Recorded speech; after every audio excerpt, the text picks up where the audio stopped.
Tuck reached Wren Calloway before she reached the Bellamy Hollow porch. The old blue-gray dog came stiffly down the steps and pressed his whole body against her. Wren dropped to the gravel and wrapped both arms around him. She had come to claim a farm she had never seen, but the dog greeted her like someone returning home. Then a man stepped onto the porch with a farm shotgun lowered in his hands. Wren slowly pulled the brass key from around her neck and held it where he could see. The man stared at the key, then at her face, and sat down hard on the step. His name was Teague.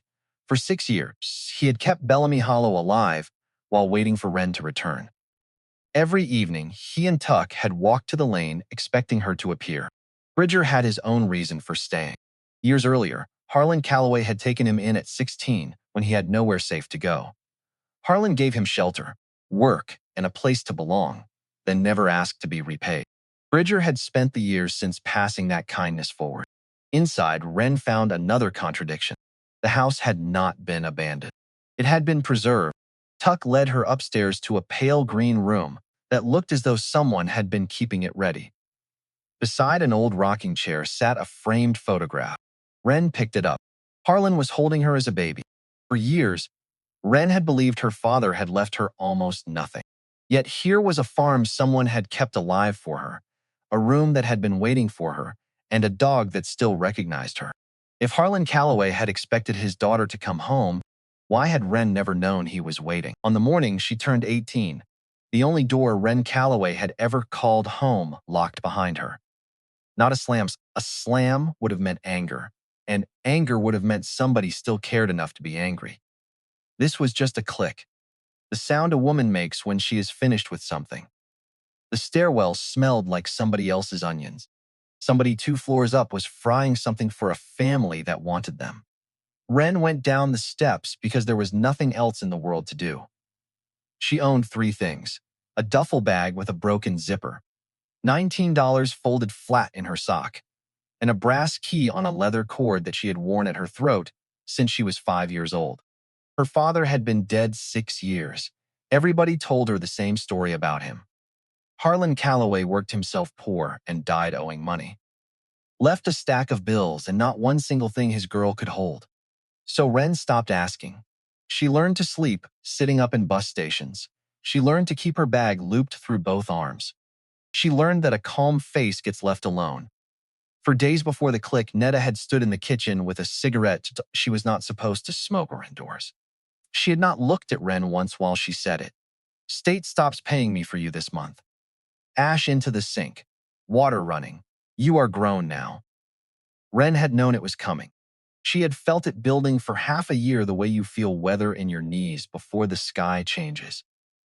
There was a garbage bag half packed under her bed already. She had packed it in October and unpacked it in December and packed it again in January. And every single time she had told herself she was being dramatic. She was not being dramatic. Where am I supposed to go? You are smart. You will figure it out. And then Netta turned around finally, and there it was. That tired, mean thing that had been curdling in her face for 6 years. Your daddy figured out how to leave the both of us with nothing, and I managed. Same sentence, different day. Wren had heard it in 100 versions since she was 12. Your daddy left us bills. Your daddy worked himself into a box and did not have the decency to leave a dime. He was a soft touch, and soft does not pay rent. She had believed every word of it because there had never been one single piece of evidence pointing the other direction. No house, no savings, no envelope with her name on it. Just a stepmother's grudge and a garbage bag under a bed.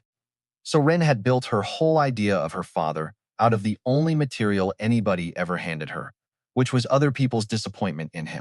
She was at the door with the duffel on her shoulder when Netta said in a completely different voice, "Wait." Wren turned. Netta went into the hall closet, stood there a second too long with her hand on the shelf like she was arguing with somebody who was not in the room. Came back with a shoebox. Cardboard gone soft at the corners, a rubber band around it that had lost every bit of its stretch. She held it out at arm's length the way you hold something warm. These were his. Wren did not move. Been in my closet since we moved. Still did not move. Take it, or I am putting it in the trash. Same to me either way. And Wren's hands took it, before her pride could get involved. That was the hold. No good luck. No call me when you land somewhere. Just a click. Here is the thing nobody tells you about the first night. It is not the cold. The cold you can plan for. The cold has a shape. It is the arithmetic. Wren sat on a metal bench outside the downtown bus terminal, with her duffel looped through both arms so nobody could lift it while she dozed and her brain would not stop counting. $19. A burger off the dollar menu is $1 split into 2 meals. That is 2 meals. 19 days. If she ate 1 burger a day, she would need water. But water is free from a bathroom tap if you have a bottle and she had a bottle. Fine. 19 days. Except 19 days does not get you anywhere. 19 days just gets you to day 20 with nothing. She did the math again anyway, because the math was something to hold. Around 3 in the morning, a man in a reflective vest tapped the bench with his boot and told her she could not stay there. He was not mean about it, which somehow made it worse. She stood up, picked up the bag, walked. And that was how she learned the first rule. You keep moving before somebody makes you. The second night, she found the women's shelter on the east side. A cot, a gray blanket washed so many times you could see light through it. A paper cup of coffee that tasted like the bottom of the pot at the end of a long shift. She was grateful for it. She was also awake most of the night because a room full of strangers is not a room you close your eyes in until your body makes the decision for you. There was a woman on the next cot, 60 maybe, a suitcase held shut with a bungee cord, and a way of watching the door that Wren recognized immediately because she had been doing it herself for 2 nights. Near dawn, the woman leaned across the gap. First time. Wren nodded. You are doing it right. Bag through both arms, back to the wall. The woman looked her over the way you would look at a car you were thinking about buying. You got people. No. And Wren heard herself say it, and it was the truest thing she had said out loud in months. The woman was quiet a second.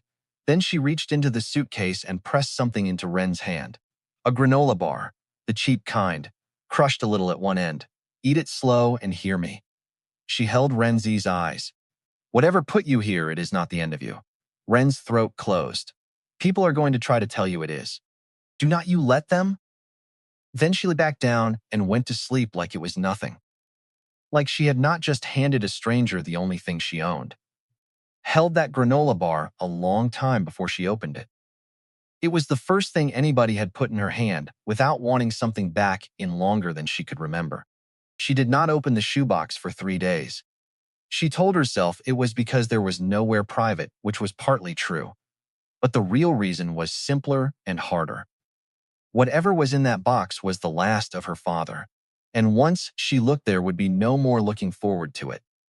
She wanted to keep one thing ahead of her, even a small thing, even a box a bitter woman had shoved at her on the way out the door. On the 3rd day, it started to rain, the cold kind. The kind that means the season has made up its mind. She got out of it in the back booth of a diner off the interstate, one of those places that lets you sit as long as you keep the cup going. $1.50 for bottomless coffee. The waitress refilled it 3 times and never once looked at the bag on the seat or at the girl who had not ordered food. Wren slid the rubber band off the box. It broke in her fingers, brittle. 6 years of sitting in the dark will do that. Photographs first. The real kind printed on paper. The colors gone warm and soft the way they do. A man on a porch step squinting into the sun, sleeves rolled up, holding a bee against his chest, and the baby was fat-cheeked and absolutely furious about something. On the back in pencil and handwriting she somehow recognized before she read it. Wren, 3 weeks, first morning home. Home. She sat with that word a while because she had no memory of any home with a porch on it. Not one. There were more. The same man kneeling in a garden next to a much older man. The same man younger with his arm around a skinny teenage boy who looked like somebody had pulled him out of a ditch and hosed him off. A dog, blue-gray, herding breed, ears up, caught mid-bark, and one of him alone, standing in front of a barn with one hand flat against the wood like he was feeling for a pulse. Under the photographs was a harmonica, tarnished. A good one played until the finish wore clean off the low end. She held it to her nose without deciding to, and there it was. Faint under the metal, sawdust and cut grass. She had to put it down on the table and breathe for a minute. At the very bottom of the box was an envelope. Business-sized. Paper gone stiff and yellow along the folds. A law office with her address printed in the corner. A firm in a town called Marrow Creek that she had never heard of in her life. Addressed to her, Miss Wren Calloway, and it had never been opened.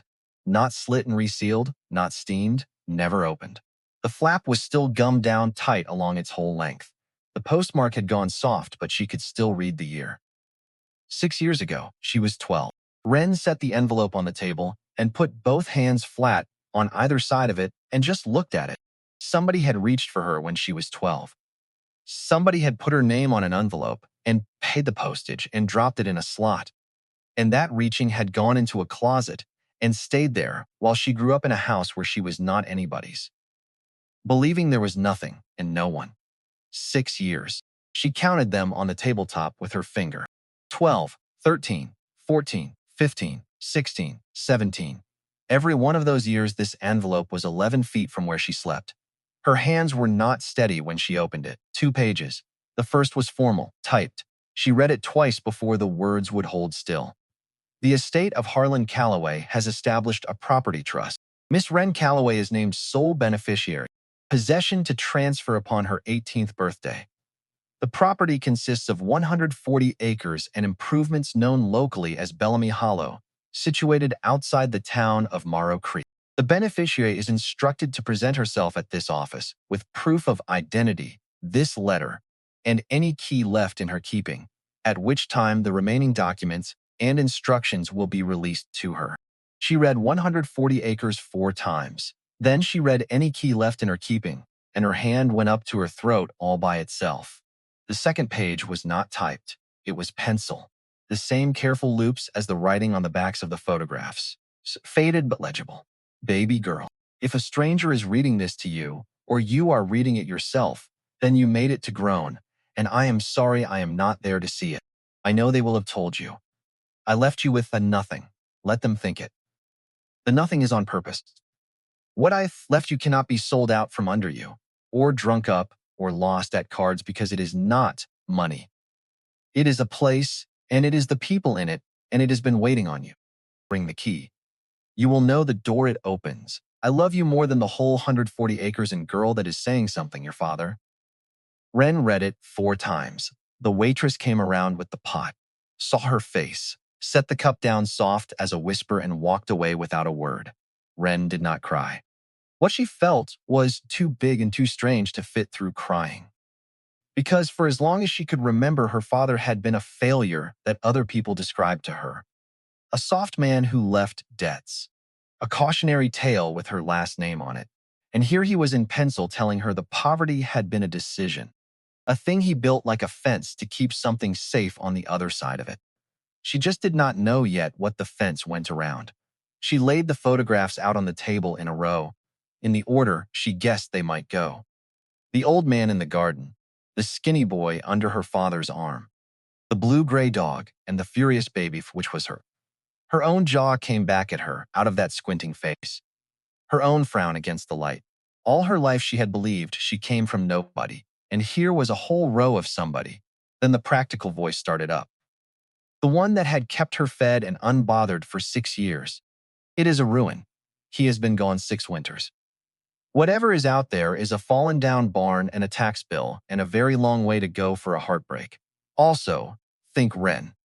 If it were real, if there were 140 acres with your name on it, do you not think somebody would have come looking? Nobody came looking. Nobody has ever come looking for you. She took the $19 out of her sock anyway, 17 and change after the coffee. She got out the ancient phone she kept alive on other people's free signal and looked up how far it was to Marrow Creek. The bus ticket was $14, which would leave her 3 and change. No plan, no way back. She looked at the photograph of the man on the porch holding the furious baby. First morning home, she looked at the key in her palm. The one he had put around her neck when she was 5. Crouching down to her level in a kitchen she could no longer picture. This is the key to somewhere good, baby. For when you are grown, you hold on to it for me. She had held on to it through the funeral she was too young to understand. Through the move to Netta's rented half of a duplex across town. Through 6 years of being the girl who was not really anybody's. Okay, she said out loud. To him. To the picture. To nobody in the diner at all. Okay, I will come see. The bus left a little after 6 the next morning. She was the only one who got on at that stop. Window seat near the back. She watched the city thin out into strip malls and the strip malls thin out into nothing, and the nothing turn into farmland. Brown October fields cut low, silos standing alone against a flat gray sky, a church with a gravel lot and 11 cars in it. She had never been this far out of the city in her life. And the strange thing, the thing she would think about later, was that the world got bigger and emptier and less frightening the further the bus carried her from everything that had ever told her who she was. She held the letter in her lap the whole way, and she did not let herself hope, because hope had a price tag on it and she had paid it before. She let herself do the smaller thing instead, which was just to keep going. One gray mile after another toward a name on an envelope. Marrow Creek was 3 streets and a water tower with the paint going faint on the side. The driver let her off by the grain elevator and pulled the door shut and drove on, and then it was quiet in a way the city never got. Wind. A dog barking somewhere, the tick of the cooling engine fading down the road. She had pictured it bigger. A town that keeps a secret about you ought to be bigger than this. A man in a seed cap watched her from the elevator office window, then went back to his paper. 2 boys rode past on one bicycle, both standing on the pedals. Nobody here knew her, and for once that felt less like being invisible and more like being new. Here is what she did next, and it mattered. She did not walk out to the farm, because Wren Calloway had learned one thing all the way down to the bone, and it was this. You find the catch first, always. Before you let yourself want anything. Before you set your bag down, before you say thank you, you find out where the trap is. So she found the law office instead. It was above a hardware store. Up wooden stairs on the outside of the building, painted so many times the treads had gone rounded. A brass plate by the door, polished by somebody who cared about it. Ferris and Turney. She climbed up and stood on the landing a second with her hand on the rail. Then she knocked. Ogden Ferris was 70 years old, and he had been at that desk for 40 of them. Green shade lamp, a wall of files, reading glasses pushed up into hair that had mostly given up. He looked at the girl in the doorway with the duffel bag, then at the envelope in her hand, and he took the glasses off very slowly and set them down on the blotter. Say your name. Wren Calloway. He put a hand over his mouth, held it there, took it away. Sit down, Miss Calloway. I would rather stand. I know you would. He was already getting up. Sit down anyway, because I have been carrying a file for 6 years, and I am about to hand it to you, and people generally want to be sitting. She sat. He brought out a folder, cloth covered, tied with actual ribbon the way lawyers did things 40 years ago and mostly stopped doing. I sent that letter the winter your father passed. Registered mail. It was signed for. By who? A woman named Netta Calloway. Wren did not say anything. She just sat there with her hands in her lap while something very cold went through her chest and out the other side. I take it, Ferris said carefully, that you did not receive it at the time. I received it 4 days ago in a shoebox on my way out the door. Ferris looked at the ceiling for a moment. I have thought about that letter every year for 6 years. Every year on the anniversary, I would pull this file and look at the green card with her signature on it, and I would tell myself she got it. The girl got it. The girl simply does not want anything to do with it. He shook his head once. I was a coward. I should have driven down there and knocked. Why did you not? Because the trust instructed me not to. He tapped the folder. Your father was very specific. He did not want anybody chasing you. He said if we chased you, they would know there was something worth chasing. Wren's mouth had gone dry, so it is real. It is real. 140 acres. 141.6. But yes, she stopped, started over. It is mine. Like actually, like on paper. Ferris put his glasses back on, and she watched him do it, and she thought, here it comes. Every good thing in my entire life has had a catch in it, and here comes this one. It is yours, he said. As of your 18th birthday, which was 4 days ago. Then why do you look like that?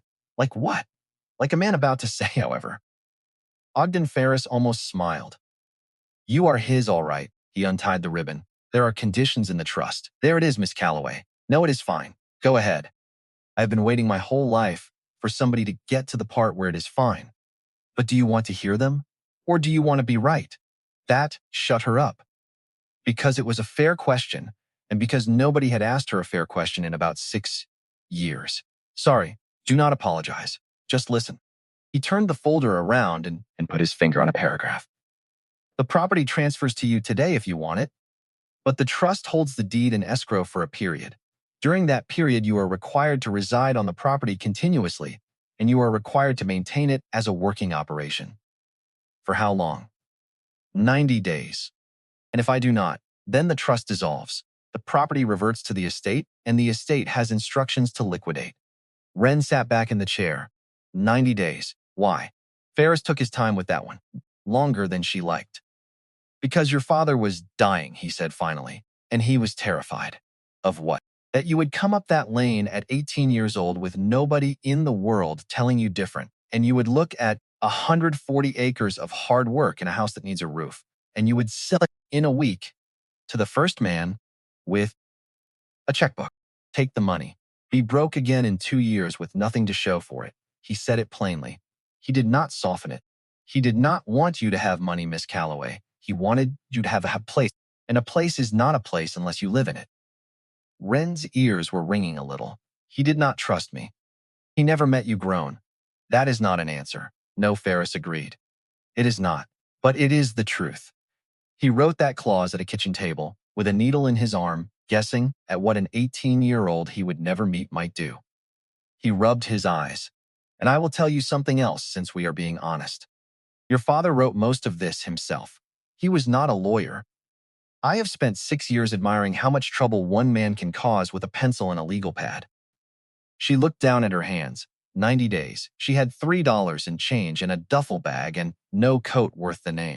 And she had just been handed 140 acres with a timer bolted to it. When does it start? The day you take possession. Today if you sign, and if I say no, then I file a form, and by Thanksgiving somebody I do not like will own it. She looked up. Somebody you do not like. Ferris's jaw tightened just slightly, and that was the first time in the whole conversation he looked less like a lawyer and more like a man from a small town. That is a conversation for a different day.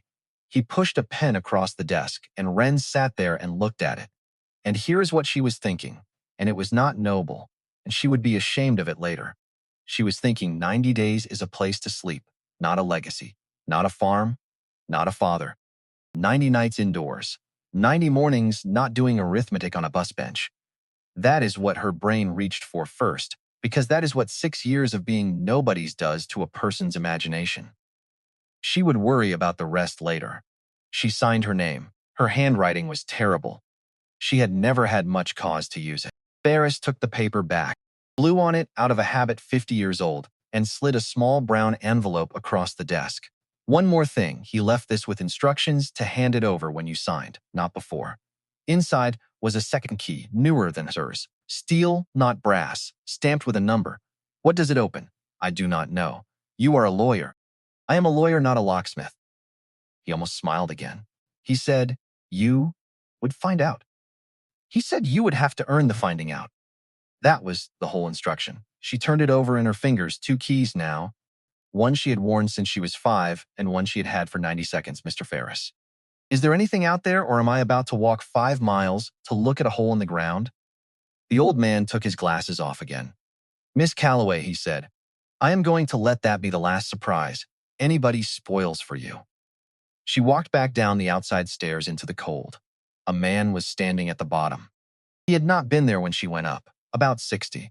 Good posture, a wool overcoat that did not belong to a farmer. He was looking at her the way people look at something they have been expecting, Miss Calloway. Wren stopped on the last step. She had not told anybody her name except the man upstairs. My name is Pernell Voss. I run the bank here in town. She did not take his hand. How do you know my name? Because Ogden Ferris filed a document this morning, and this is a county where a filed document is the same as a shout. He smiled, but it did not reach all the way. I knew your father. Everybody keeps saying that. He owed my bank a small amount when he passed. We wrote it off. It was not worth collecting. He looked at her bag. Are you planning to work that land yourself? She came down the last step so she was level with him. Are you here to help me or warn me? Voss tilted his head. Something crossed his face that might have been appreciation. I am here because Fenton Dunmore had lunch at my counter yesterday, asking about tax liens on your parcel. And I thought you ought to know that before you walked out there thinking the only thing between you and that deed is 90 days and a strong back. Who is Fenton Dunmore? Voss buttoned his coat. He is a man who buys land, Miss Calloway, and he does not generally drive to a county of 9,000 people for lunch unless he has already done the arithmetic. Good luck to you. He walked to a sedan parked across the street, and Wren stood on the sidewalk with 2 keys and a name she had not heard before and understood that the trap she had been looking for was not in the trust document. It was already here, already moving, already having lunch with bankers. She started walking toward the feed store because there was nobody else on the whole street to ask. A woman was sweeping the step in front of it, broad through the shoulders, canvas coat, gray hair pinned up, sweeping with the unhurried competence of somebody who has swept that same step 9,000 times. Wren stopped. Excuse me, I am trying to find a farm. It is out this way somewhere. The woman kept sweeping. Lot of farms out this way, honey. Bellamy Hollow. Wren made herself say the rest. It belonged to a man named Harlan Calloway. The broom stopped. The woman straightened up slow, turned around, and Wren watched the color go out of her face and then come flooding back into it all at once. Her hand came up to her own mouth. She looked at Wren's eyes, then her jaw, then the leather cord at her throat. Lord have mercy, she whispered. The broom went down against the brick and stayed there. You are his. You are Harlan's girl.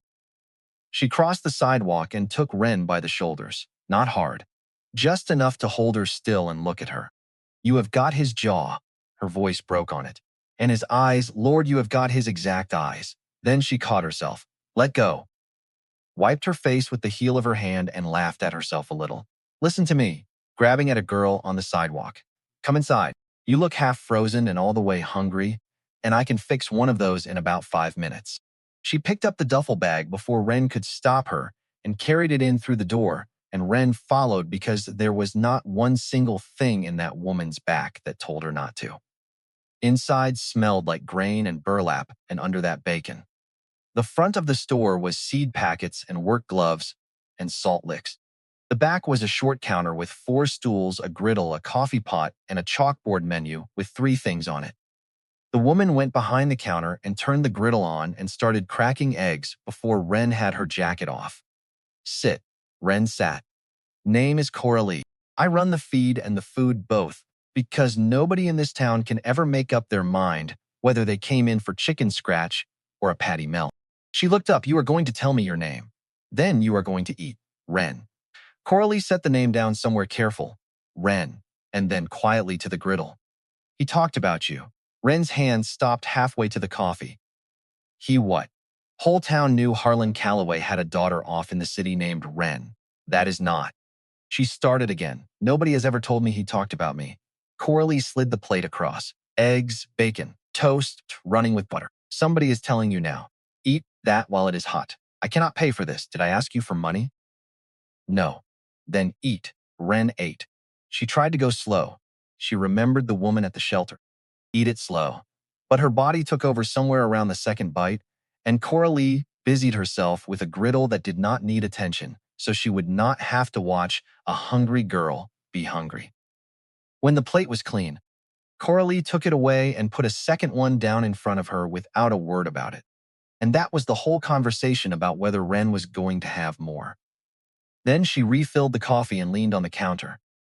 You walked in here saying a name I have not heard out loud in a couple of years, so I am going to guess you do not know much. Something crossed Coralie's face, close to anger but not at Wren. He gave a lot away. That part is true. She turned her coffee cup in a slow circle on the counter. The winter my husband passed my roof caved in under the ice. I did not have the money to fix it, and I did not have the heart to care. Your daddy showed up on a Tuesday with his ladder and one of his boys and worked 2 days in the cold. When I went to pay him, he would not take a dime.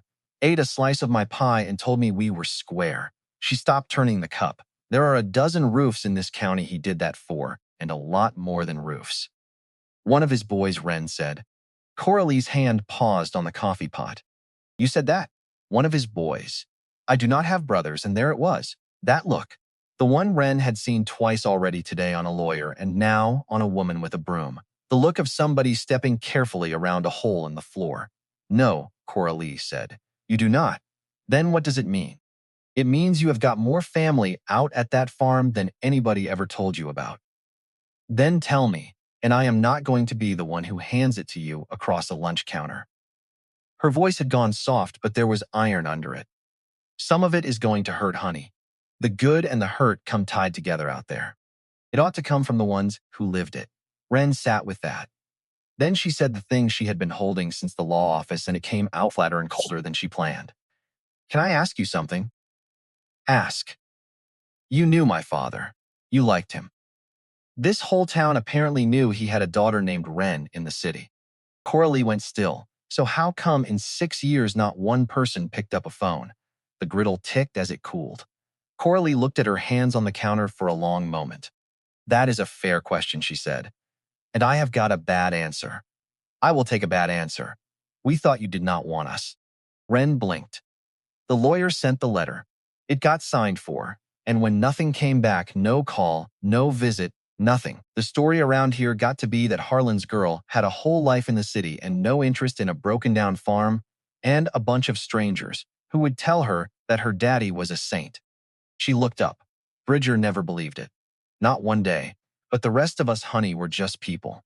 And people would rather believe a girl did not want them than believe they should have tried harder. Wren's eyes were burning, and she hated it. I was 12, I know. I was 12 and I would have. She stopped. Do not. Not in front of a stranger, not in a feed store. She pressed her thumb hard into the seam of the counter until the feeling backed off. Who is Bridger? Coralie reached behind her and untied her apron. That is not a thing I am explaining at a lunch counter either. She hung it on a nail and flipped the little cardboard sign in the window from open to closed with one finger. Come on, it is 5 miles and you are not walking it with that bag. On the way to the truck, Coralie stopped. One hand on the door. There is one more thing you ought to know before you get there. Your daddy had a cyst still. Has, Dorrit Calloway, lives over in Garland County. She and your daddy did not speak the last 8 years of his life. Why? Coralie opened the door. That is Bridger's to tell. Or hers if she ever shows up. The truck was old. Bench seat cracked and patched with tape. A rosary and a tire gauge swinging off the mirror together. Coralie drove with both hands on the wheel and the heater roaring out past the last of the town and onto a county road running straight between fields going brown. He grew up out here, she said after a mile. Your daddy, his father before him, hard little farm, never made anybody rich. Wren watched the fence posts go by. He left for a while when he was young. Did some things, saw some places, came back different. Different how? Came back like a man who decided what he was for. What was he for? Coralie's mouth curved, but her eyes stayed on the road. That is the part you have to see standing up. She let a quarter-mile go by. I will say this much. Your father figured out young that the world throws people away. Whole people. Good ones. Out with the trash. A glance across the seat. Gentle. No accusation in it at all. Same as somebody threw you out this week, I guess. Or you would not be riding out here with everything you own in one bag. Wren did not answer. He decided he was not going to be one more person doing the throwing. That is all I will say. The rest is Bridger's to tell. The road turned to gravel under the tires. A creek came up along the right low between bare willows. The land started to roll. Coralie slowed and turned in at a break in the fence line where a mailbox leaned on a cedar post, and there nailed crooked above it, silvered by weather but still readable, a hand-routed board. Bellamy Hollow. Wren's heart went sideways in her chest. She put her hand flat against the door. Here is where I stop. Coralie pulled onto the shoulder just inside the gate. The lane ran ahead of them, up a low rise, curving out of sight through a stand of trees. The rest you walk. You are not coming. I will be right here. I am not going anywhere till I see you get where you are going. Coralie reached over and squeezed her hand once. Dry and strong. Go on now. Take your key. Wren got out. The cold met her. and the smell of the place met her for nothing. Wet earth and smoke and something animal under it. Hay and warm hide. She stood a second with her hand on the cedar post under her father's crooked sign. Then she started up the lane. Gravel under her boots, wind in the dead grass, her own breathing. And she was building the picture as she walked because she could not stop herself. Sagging roof, windows out, weeds to the sill, a barn with its back broken. She built it on purpose, going as ugly as she could, because if she got there first then, the real thing could not hurt her. That was the trick. She had used it her whole life. At the top of the rise, the trees opened up and she stopped walking. Smoke was standing straight up out of the chimney in the still air. The house was white with a deep porch. The barn behind it was red and the doors were open, and there was yellow light burning in the dark of it. Chickens working the yard. A goat up on a stump watching her with square yellow eyes. A wood pile stacked high and tight against a winter that had not even arrived yet. Shirts on a line, boots by the door. Somebody lived here. And the drop came. That old drop in her stomach. The one she knew like her own name. You got something wrong. You let yourself want a thing. And now the thing belongs to somebody else. Of course it was not empty. Of course it was not hers. Somebody had been living her father's life this whole time. Eating at his table, sleeping under his roof. While she slept sitting up on a metal bench and split a dollar burger into 2 meals, her whole body turned. One foot already going back down the lane toward the truck, and then she heard the dog. He came off the porch in a stiff hitching run. Old, blue-gray. Gone heavy and white around the muzzle. One back leg not quite keeping up with the rest of him. Wren braced for barking, for teeth. For this noise a strange dog makes at a stranger in his yard. He did not bark. He came straight down the lane and stopped in front of her and pushed his whole head into her hands and leaned the entire length of his body against her legs. And out of him came a high, thin sound, almost crying. His tail going so hard his whole back end swung with it. Wren went down on her knees in the cold gravel without deciding to. She got both arms around his neck, and he trembled against her, and she did not understand it. She did not understand it at all. This animal falling apart with joy over a girl he had never met in his life. Tuck. A man's voice from the porch. Careful low. Tuck, what have you got? He stood at the top of the porch steps, 64, and looking every hour of it. Tall once, stooped now the way a man gets when he has a place by himself too long. A canvas coat the same as Coralie's. A shotgun held down along his leg with the ease of somebody who carries it out of habit and not out of meanness. Hair gone gray and thin. Face weathered dark. And he was looking at her like she was something he could not account for. The dog would not leave her side. That was the thing his eyes kept coming back to. Help you. It was not quite a question. Wren stood, one hand still on Tuck because Tuck would not let her rise all the way without him. She did not have words ready. She had had 5 miles to get words ready, and she had nothing. So she reached up instead and pulled the leather cord over her head and held the key out flat in her open palm so he could see it from where he stood. The old man's face came apart. The shotgun tipped and hung forgotten from his hand. He came down the first step and the second gripping the rail now, and on the third his legs quit trusting him and he sat down hard on the stair with both hands on the rail staring at her. At the key, at the dog wound around her knees. Oh, he said just that, then again, breaking, oh. His eyes had gone wide and wet. You came. He said it like a man checking whether he was awake. You actually came. Wren's mouth would not work. Right. I am sorry. He looked up. I did not know anybody lived here. The letter made it sound empty. I will go. But he was not hearing the apology. He was reading her face, going over it like a page, finding somebody in it. He always told me you would come. He pulled himself up on the rail, swaying a little. Every year he said it. Even at the end, when he could not say much of anything, he would get hold of my sleeve. You keep it for her, Bridger. She will come when she is grown. His voice cracked all the way through. You keep a light on. You are Bridger. I am Bridger Teague. He wiped his face with the back of one big hand. Not ashamed of it, and you are Wren. He shook his head slow, like a man coming up out of water. Good Lord. You are Wren. How does the dog know me? Because she had to ask.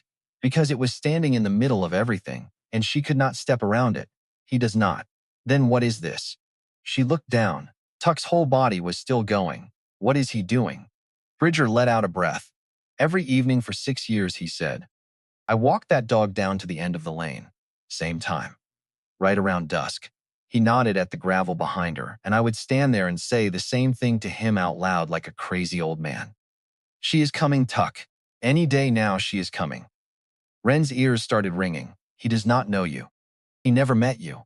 Bridger's voice went rough. He just knows the end of that lane is the place where somebody is supposed to show up. He looked at her. 6 years. Today, somebody did. She had to look at the barn for a second. Down at the gate, headlights flashed twice, and Coralie's truck pulled away up the road. Wren watched it go and understood that the woman had sat there the whole time. 20 minutes in the cold with the engine off, just to see a girl get where she was going.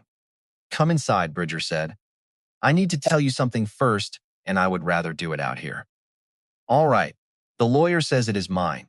It is. He said there is a paper I signed today. I know. She blinked. You know. Ogden Ferris has been calling me every year on the anniversary to tell me nothing had happened yet. Bridger almost smiled. Man called me at 11 this morning and could not finish his sentence. First time in 40 years I have heard that lawyer lose a word. Then you know I could put you out. She said fast like ripping tape because that is what she had been building the whole walk up the lane. Somebody is living in the house. Somebody is going to be angry. Somebody is going to hate her by dinner. Bridger went very still. Is that what you think you walked into? I do not know what I walked into, girl. He came down the last step slow. I have been feeding your chickens. She stared at him. Say that again. I said I have been feeding your chickens. He gestured at the yard with the shotgun barrel pointed safely at the dirt and splitting your wood, patching your roof, keeping your well from freezing and worming your goat, and telling your dog you were coming on the days I believed it and the days I did not. He set the gun against the porch post. None of this kept itself, Wren. Every stick of it. 6 winters. Why, it came out of her small. Why would you do that? And Bridger Teague looked out over the awake farm. The smoke, the barn light, the shirts on the line, and then back at her, because I was the first one. The first what? I was 16 years old and sleeping in a grain elevator when your father found me. He said it like a man reciting an address, half-starved. Starved. Meaner than that goat. Nobody in the world wanted me, and I had quit wanting myself. He took me in and fed me and taught me a trade, and not once. Not one single time in 48 years did he ever tell me what I owed him for it. He put a hand on the dog's head next to hers. So no, you cannot put me out, because I would have kept doing it anyway from the road if I had to. Inside the house was warm, and that undid her more than anything the old man had said. She had braced for cold, for dust, for the smell of a place nobody loved. Instead, there was a fire going low in a stone hearth, a kettle on the wood stove, a braided rug worn soft in the middle, boots by the door in 3 different sizes. Somebody had kept this house scrubbed and warm and ready for 6 years. A house waiting to be walked into. He built most of what you are looking at, Bridger said, hanging his coat. The table, the stair rail, that rocker. His daddy built the walls, and Harlan built everything that made it a home. Tuck went to the stairs, stopped on the 3rd step, looked back at her. Waiting. Patient. The whole weight of a dog who has held the same post 1,000 nights for a man who does not come down anymore. He wants to show you up, Bridger said quietly. Go on. My knees do not do stairs before coffee. The room at the end of the hall was small, painted a pale green gone chalky with time. A window looked out over the yard and the barn and the fields past it. Against one wall stood a crib taken apart. The slats sanded smooth and stacked. Picture books on a shelf with faded spines. A rocking chair by the window with a quilt folded over the arm. And on the sill in a plain wood frame a photograph. She picked it up with both hands. It was the porch. The same porch she had just walked across. Her father on the step. Younger, his hair still dark, and against his chest a baby wrapped in a yellow blanket. Except this time he was not squinting. This time, he was looking down at the baby like the baby was the only thing in the county worth looking at. Along the bottom of the frame in pencil, Wren, first morning home. She sat down in the rocking chair because her legs asked her to. This is the room. This is the porch in the picture. which means the porch was here, and the room was here, and I was. She had not been left at a fire station. She had not been handed to strangers as a newborn. She had been born here, carried up these stairs, rocked in this chair by a man who wrote her on a picture frame so he would never forget the first morning of her. Whatever came after, whatever took her out of this green room and set her down in a stranger's spare bedroom 2 counties away. It had not begun with a man who did not want her. It began here with a yellow blanket and a pencil and a fire he must have kept going all night for a 3-week-old. She held the frame against her chest and rocked, and let the fact of it settle in, slow the way cold leaves a body. She had come from somewhere after all. Tuck put his chin on her knee and sighed like a man setting down a load. She came down after a while. Bridger had 2 mugs poured and a wooden box on the table about the size of a bread box. The lid worn pale where hands had opened it. He kept the things in, here he wanted kept. He slid it across. I have had 6 years to open it and never did. Was not mine to open. Letters first. A bundle tied with kitchen string. All addressed to her in that pencil hand. One for each birthday he knew he would miss. Wren counted them without meaning to. 7, her hands started shaking, so she put them down. Under the letters was something else. A photograph of a wall. Not a person, a wall. She frowned at it, turned it over. Nothing on the back. What is this? Bridger looked and his whole face changed. Ah, he said. That is the board. He took her out to the workshop with a lantern because the daylight was gone. It was a low building off the side of the barn, and it smelled like sawdust and linseed oil and cold iron. When the lantern came up, she saw the bench and the hand tools hung on nails inside outlines painted around them so you would know at a glance what was missing. And at the back, standing upright against the wall, a slab of white oak 8 feet tall. Bridger held the light up. Go on. It was covered in marks, hundreds of them. Pencil lines across the grain at every height, from a child's shoulder to a grown man's head, and beside each line, a name and 2 dates. Bridger, 5'4", came March, stayed. That one was near the bottom with nearly 50 years of dust in the letters. She moved the lantern. Sabine, 5'1", came November, left June, nursing school. Ledger, 5'9", came in angry, left for the service, still writes. Tilden and Maeve came split, left together. Line after line, name after name. 2 decades of children scratched into a board like the door frame in a normal house. Except this door frame had 100 kids on it. And then she saw one that had a line and a name and only 1 date. Britt, 5'2", came in February, nothing after it. She looked at Bridger. He did not leave. No. Where did he go? Bridger was quiet a second. He did not make it, honey. Wren stood in a cold workshop with a lantern in her hand and read a boy's height off a board. 5'2", and her father had carved him into the same wall as the ones who lived. Same pencil, same care. No mark to separate the saved from the lost so nobody would go unremembered either way. He wrote them all. Everyone. Even the ones he could not, especially those. Bridger's voice had gone thick. He used to say the world already forgets those kids. He was not going to help it. She lifted the lantern higher, and at the very top of the board above every other mark alone in a clear space was a line about as long as her hand. Wren, born here, 21 inches. She had to put the lantern down on the bench. He measured me. He measured everybody. I was 3 weeks old. You were the first name on that board. Bridger wiped his eyes with his sleeve. Every kid that ever came up that lane got put on a wall, underneath a baby that was not even in the house anymore. Here is what Wren did then, and she was not proud of it. She turned around and walked out of the workshop into the dark and stood in the yard with her hands on top of her head breathing. Because it was too much. Because 4 days ago she was doing arithmetic on a bus bench and now there was a wall. Because the story she had carried her entire life. He left you nothing. He was a fool. Softness does not pay rent. Had just been picked up and turned over and shown to her from the other side. And the other side had 100 children's names on it, and because she was so angry she could barely see. Not at her father. At everybody who had let her believe it, she slept. That was the last thing she expected. She went up to the green room, intending to lie awake, doing math, and instead, her body took one look at a mattress and a quilt and a fire below her, and shut down like a machine unplugged. 9 hours she woke to gray light and a rooster being unreasonable, and for one full second she did not know where she was. And the not knowing was not frightening. That was new. Bridger had eggs going when she came down. He told her over breakfast because plain was how Harlan would have wanted it.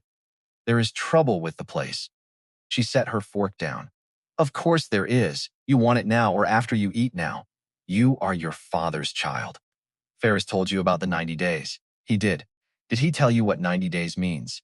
She looked at him. It means I live here for 90 days. It means you operate here for 90 days. Bridger pushed his plate aside, continuous residence and the property maintained as a working operation. Those are the words. I have had them read to me 4 times over the years. Okay. It is not okay, Wren. Working operation means the county inspector comes out and stands in that yard and says yes or no. It means livestock fed, fences standing, the well running, a roof keeping water out. It means you can show that this place does something. Not that a girl slept in it for 90 nights.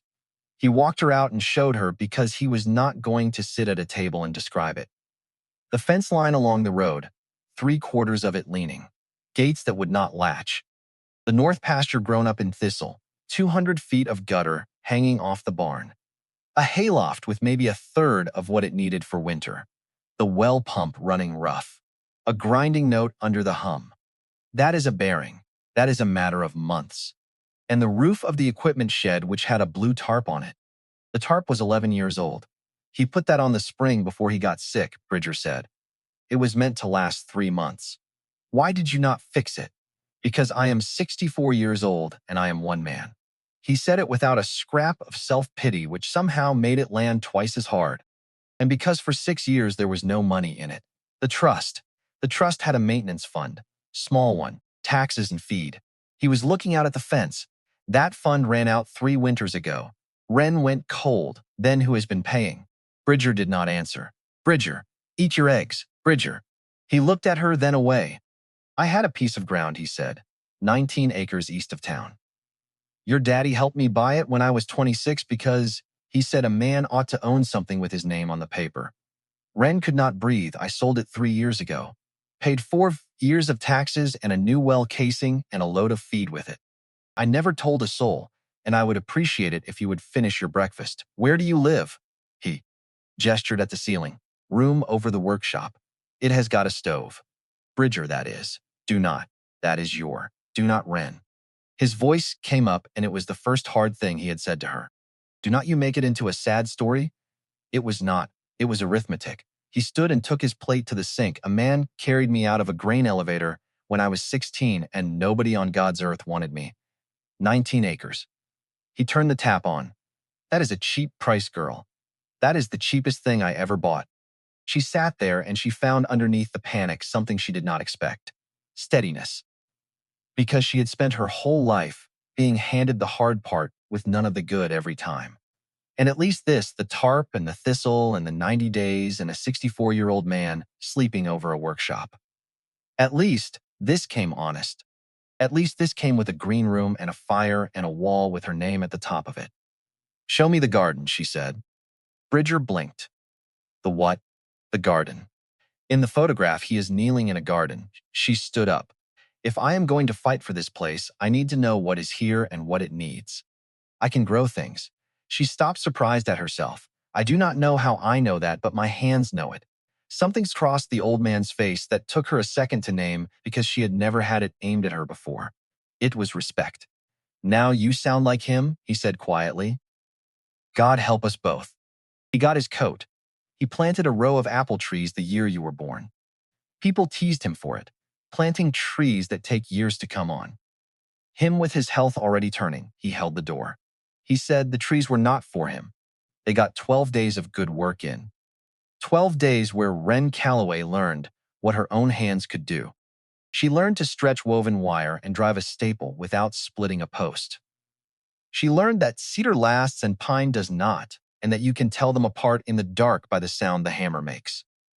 She learned the difference between a gate that is sagging and a gate that is just lazy and needs a shim under the hinge pin. She learned to listen to a well pump the way you listen to somebody's breathing when they are sleeping next to you. You are not listening for the sound. You are listening for the change in it. Her body changed faster than she thought a body could. She had come up that lane, thin and gray and braced. By the second week, there was something in her forearms that had not been there. Her hands split open and healed rough. She ate 3 times a day.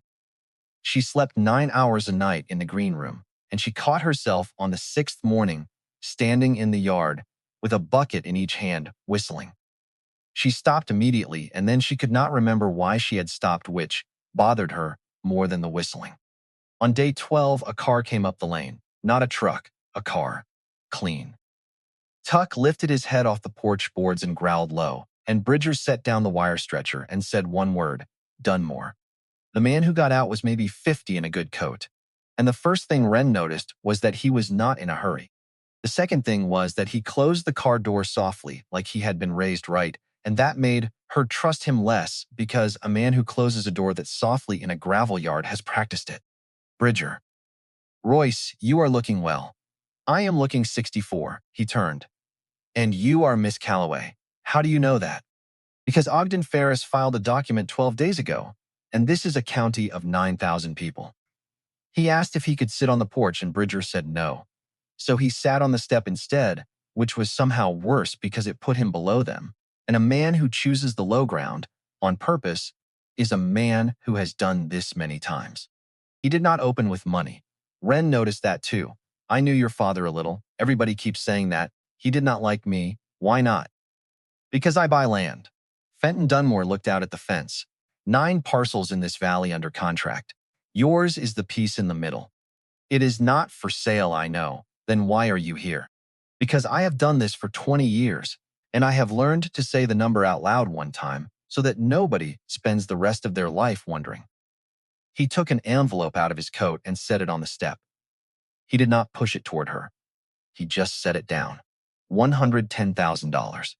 The wind moved in the dead grass. Wren heard the number arrive and heard her own heart go somewhere strange, and heard very distinctly the sound of Bridger not breathing. Cash. 30-day close. No inspection contingency. No financing. He stood up. You are 18 years old. 12 days ago you were sleeping. God knows where. And a man who has been dead 6 years left you 140 acres and a clause that says you have to earn it. He nodded at the shed. That is an 11-year-old tarp. That fence is a full season and money you do not have. And that man over there is one bad winter from a heart attack, and he will die on this hill for you, because he does not know how to do anything else. He picked up his car keys. Number is in the envelope. Good for 30 days. After that, the company moves to a different valley, and I go with it. He drove down the lane, and the thing Wren hated most standing there in the yard with a fence stretcher in her hand was that half of what he said was true. That was the trap. There was no lie in it anywhere. Bridger came over and stood next to her. Neither of them touched the envelope. He is not wrong about the shed, Bridger said. No. He is not wrong about my heart either. Bridger, I am just saying it before you have to. Wren picked up the envelope, walked it into the house, put it in the kitchen drawer with the string and the fuses and the dead batteries, and shut the drawer. She did not open it. She did not burn it. She put it in the junk drawer like it was junk, and she went back outside and picked the stretcher back up. But she knew the number now. He had said it out loud, which meant she was going to be carrying it around in a pocket she could not close. That was the whole point. Fenton Dunmore was very good at his job. 6 days later, on a Tuesday morning, a county vehicle came up the lane without announcement. Wren saw it from the fence line, and something in her stomach tightened before she could name why. A man got out. About 55. Clean boots that had walked dirt before but not recently. He had a clipboard and a way of looking at the barn that was not admiration.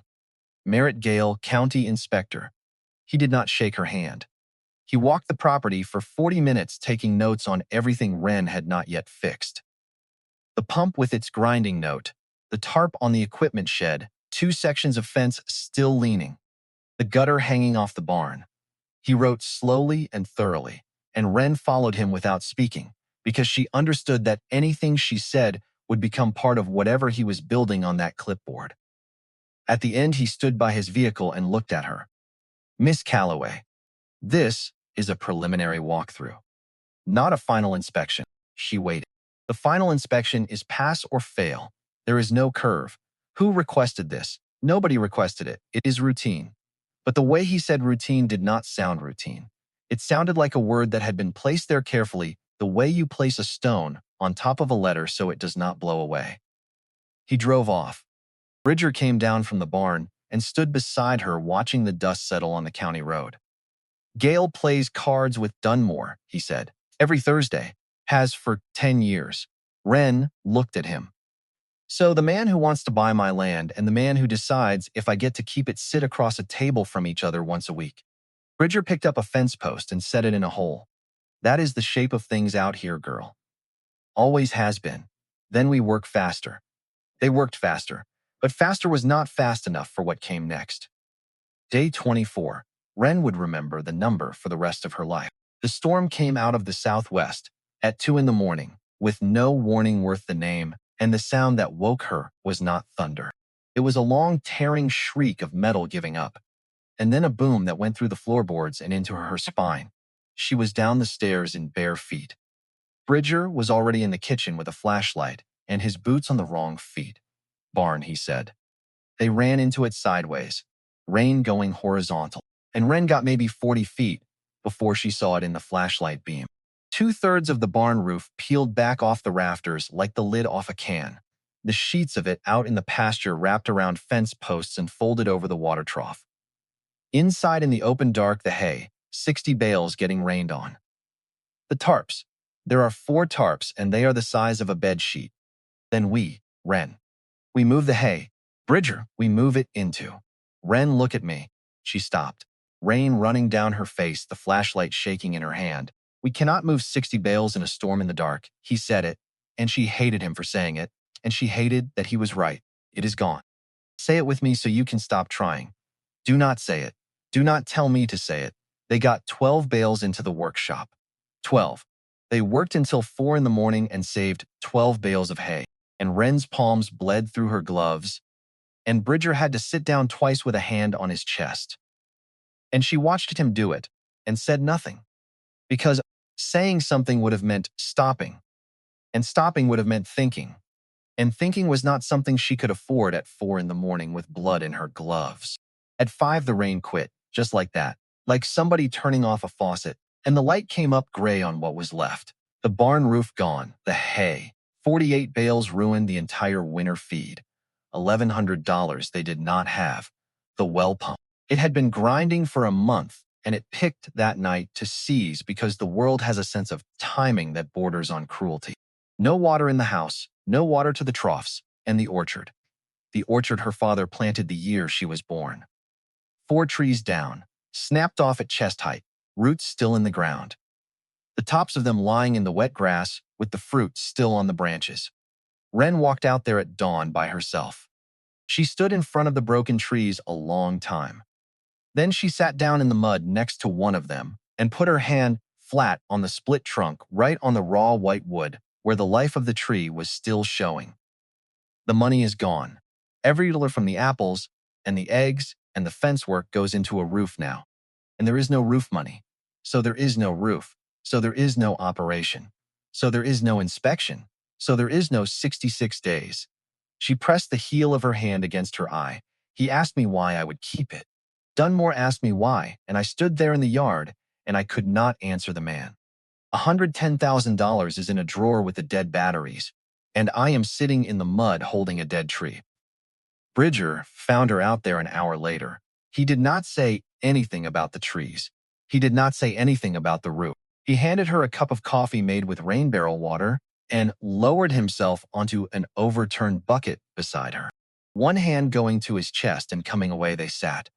I want you to hear something, he finally said. If it is about how he would be proud of me, I swear to God, Bridger. It is not. Okay. When I was 17, Bridger said, about a year after he took me in, I stole from him. Wren turned her head. $60 out of a coffee can, which in that year was a considerable sum. I took it and got on a bus and made it 200 miles and spent 40 of it on absolutely nothing worth having. What happened? I came back. He turned his mug in his hands. Sat at the end of that lane for 2 hours in the dark because I could not make my legs walk up it. And he came down because the dog would not settle, and he figured out why. What did he say? Bridger looked out at the broken trees. He said, "You must be tired." Wren's throat closed. "That is it. That is all," he said. Not one word about the money, ever. Not that night. Not 30 years later. Bridger shook his head slowly.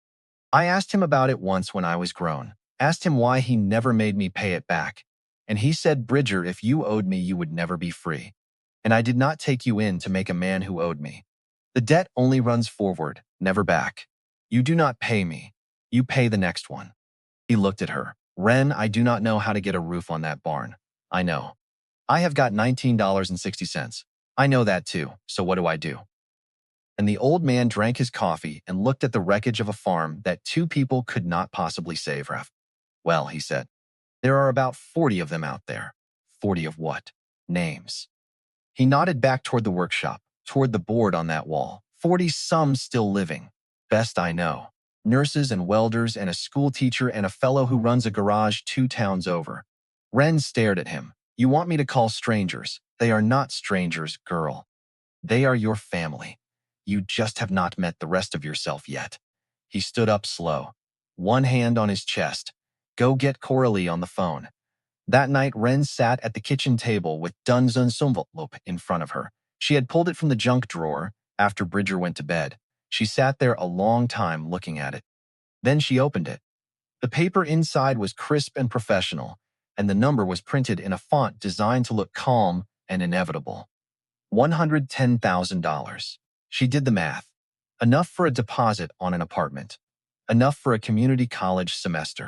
Enough to start over somewhere warm, where nobody knew her name or her father's name, or expected her to save a place she had known for 24 days. She picked up the phone. She found Dunmore's office number on the letterhead. She held her thumb over the call button, and she sat there with the kitchen, so quiet she could hear the fire settling in the stove. And she looked up. Bridger's coat was hanging on the hook inside the kitchen door. The hook he had started using the week she moved him out of the workshop and into the front room.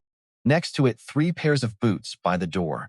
His, hers, and the old pair of Harlan's that nobody had moved because nobody could. She put the phone down.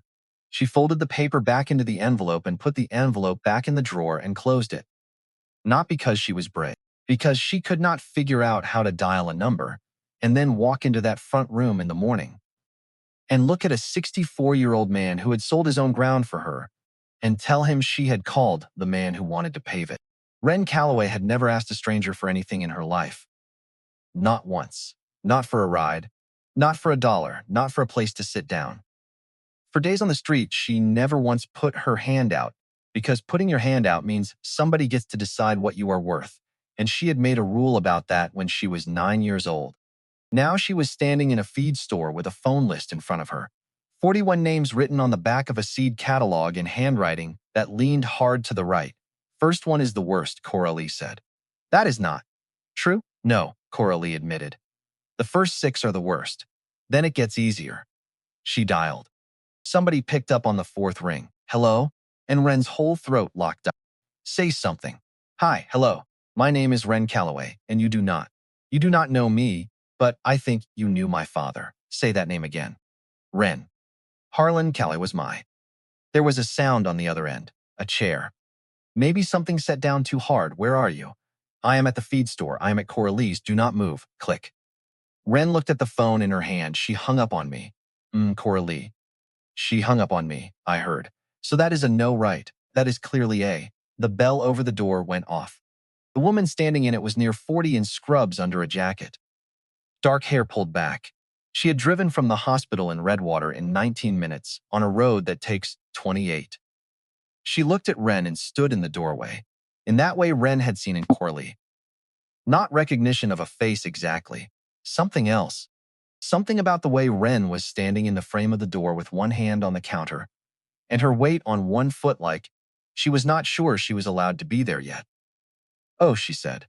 "Oh, you stand just like him.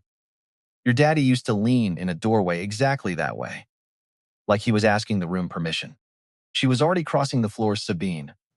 Sabine Doss, I stayed at that farm when I was 15. I came in not speaking and I left for nursing school. And your daddy is the reason I am a person instead of a statistic. She stopped a foot away, hands up, uncertain. Can I? Wren nodded. And Sabine Doss hugged a girl she had never met hard in the middle of a feed store and said into her hair, "We thought you did not want us. We thought you did not want us." Wren made 11 calls that afternoon. She got 7 people. 4 of them cried. 2 showed up before dark. One of them a man named Ledger, who had left that farm for the service 22 years ago and made a career of it, did not cry and did not raise his voice and said only how much roof. 60 by 30, metal or shingle. I do not. Metal.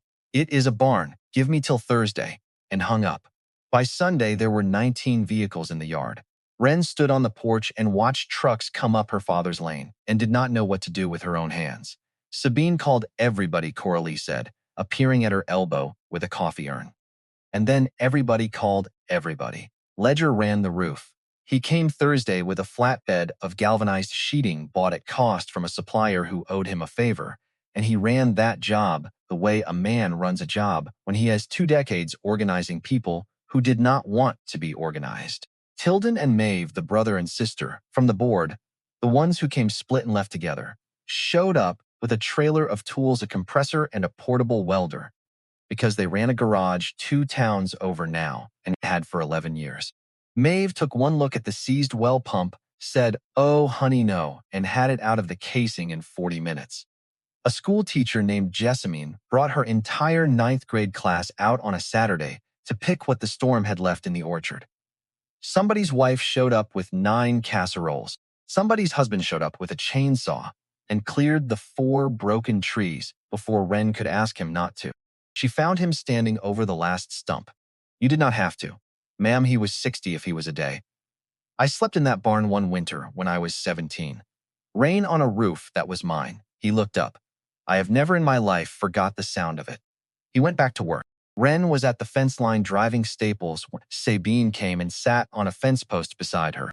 Wren did not stop swinging the hammer. "You want to know the thing you have got to understand about this crowd. I really do. He never once let us feel like we owed him." Wren looked up. "Not one of us. Ever. There is no debt here. Nobody is paying anything back." Sabine gestured at the yard, the ladders, the smoke coming off Coralie's grill. "He did not save us so we would owe him." She bumped Wren's shoulder with her own. "He saved us so we would know how it's done." On the second Sunday, a hay truck came up the lane that nobody had called. Wren went down to meet it.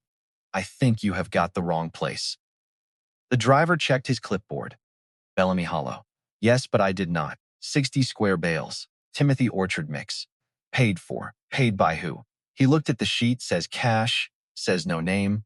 She stood in the lane with her hands in her hair. "Bridger." Somebody bought us hay. I see that, Bridger. Somebody bought us 60 bales of hay. I would get it in the barn before the weather turns." They finished the roof in 2 weekends. 60 by 30 feet of new galvanized steel, screwed down by 14 people, half of whom had no business being on a roof. When the last sheet went on, somebody's kid rang the dinner bell for 4 straight minutes and nobody stopped him. The well came back online on a Wednesday. Wren stood at the kitchen sink and turned the tap and watched water come out of it and had to hold on to the counter. The fence went up post by post on Sundays. Day 45. Merritt Gale came back. This time, he walked the property slower. He noted the new roof, the pump running clean, the fence line nearly complete. He wrote it all down. And then he stopped in the yard and looked at Wren, with his pen still on the clipboard. Who did this work? Wren felt something go tight in her chest. "I did. With help. With a lot of help. The trust says you maintain it, not a crowd. The trust says the property is maintained as a working operation. It does not say I have to do it alone." Gale wrote something. She could not see what. "I will note it. But someone is going to ask whose farm this is, yours or theirs." He drove off. "He is not wrong," Bridger said. "And that is not Dunmore talking. That is the law. So, what do I do? You make sure the next time that man comes out, here the person he sees running this place is you. Not a crowd you." Wren looked at the barn. At the roof 14 people had put on. Then she went and fed the animals by herself and split the wood by herself. And when Bridger tried to help her with the evening water, she told him to sit down, and he heard something in her voice that made him listen. Netta came on a Tuesday in December, day 51. Wren saw the car from the orchard ladder and knew it before she could read the plate, because she had been turned out of that car once already. She came down the ladder slow. Netta got out in her good coat, the one she wore when she wanted to look like she was not struggling. Her eyes went over the house, the new barn roof, the animals, adding it up. So this is where you ran off to. You put me out. I called that lawyer, the one whose envelope I gave you. He told me you had been in claiming some kind of trust. He told you that. He told me nothing. That is how I knew. I was your father's wife, Wren, for 4 years. 4 years and then 6 more raising his child on my own dime.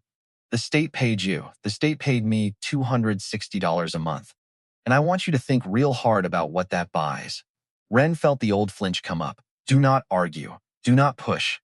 Do not make it worse. You have nowhere else to go. And underneath it, for the first time in her life, something held the flinch down, because she did have somewhere else to go. She was standing on it. You want to know what you are owed? Come inside. I will show you the books. All of them. She led Netta past a silent Bridger into the warm kitchen and put the accounts on the table. Then the trust papers, then the tax receipts Bridger had kept in a coffee can, 6 years of them. Everyone paid, in a 64-year-old man's handwriting. That is the property, 140 acres. Netta sat down slowly. That is what it costs to keep it. Heat, the well, what a roof costs when it is this size. She flipped to the last page, and that is the balance. The number was $19. Wren watched her face change as the arithmetic went the wrong direction. Whatever Netta had pictured on the drive-up drained out of her and left her looking older and more tired than the woman who had walked in. There is no money here. There is barely a farm here. If you drove all this way for a check you can turn around, then why keep it? Excuse me, if it is nothing but work and bills. Netta's voice had gone thin. Sell it and walk away with something. Anybody would. Somebody offered me $110,000 12 days after I got here. Netta's head came up sharp, and I put it in the junk drawer. Why? And Wren went and got the letter, the pencil one. From the shoebox, she put it on the table. Read that. I do not want to read. Read the part about you. Netta did not want to. Wren watched her not want to. But she picked it up and she read. And Wren knew the exact line she reached, because that is when her hands started to shake. She is a tired woman who never wanted a farm or somebody else's child. And I do not say that to be cruel to her. He was not cruel about you, Wren said quietly.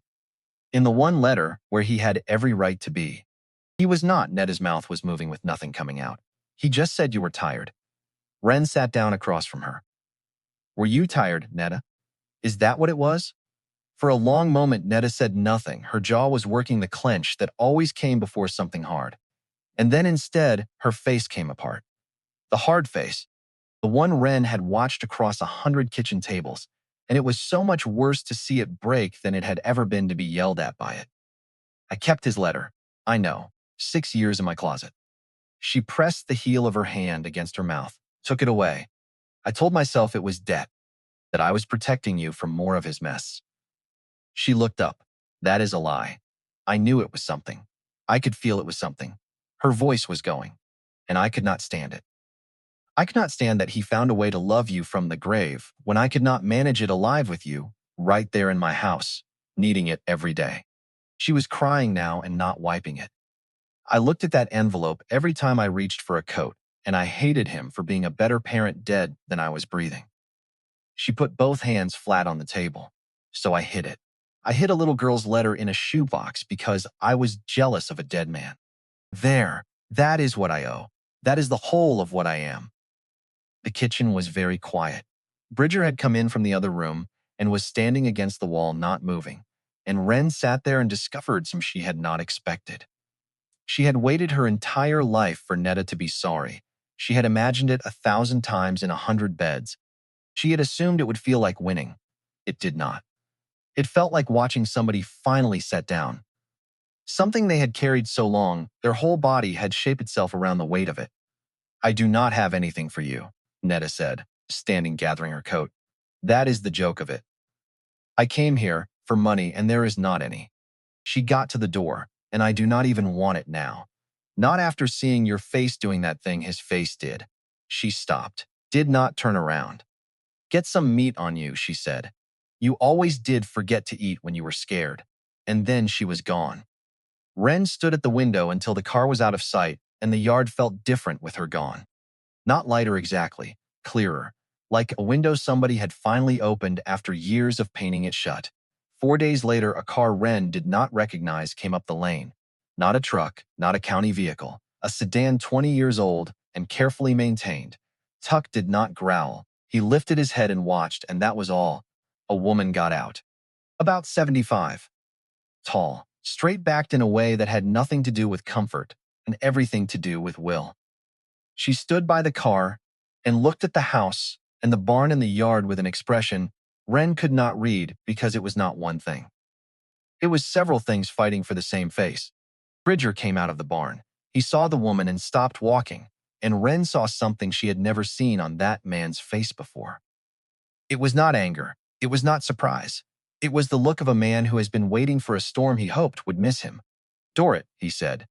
Just the name. Nothing else.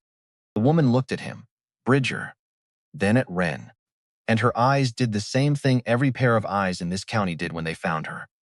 They went to the jaw, to the line of the brow, to the cord at her throat. But unlike the others, this woman did not soften. Her mouth tightened. Something in her settled into a harder shape. So you are the girl. Wren came down the porch steps. And you are Dorrit Calloway.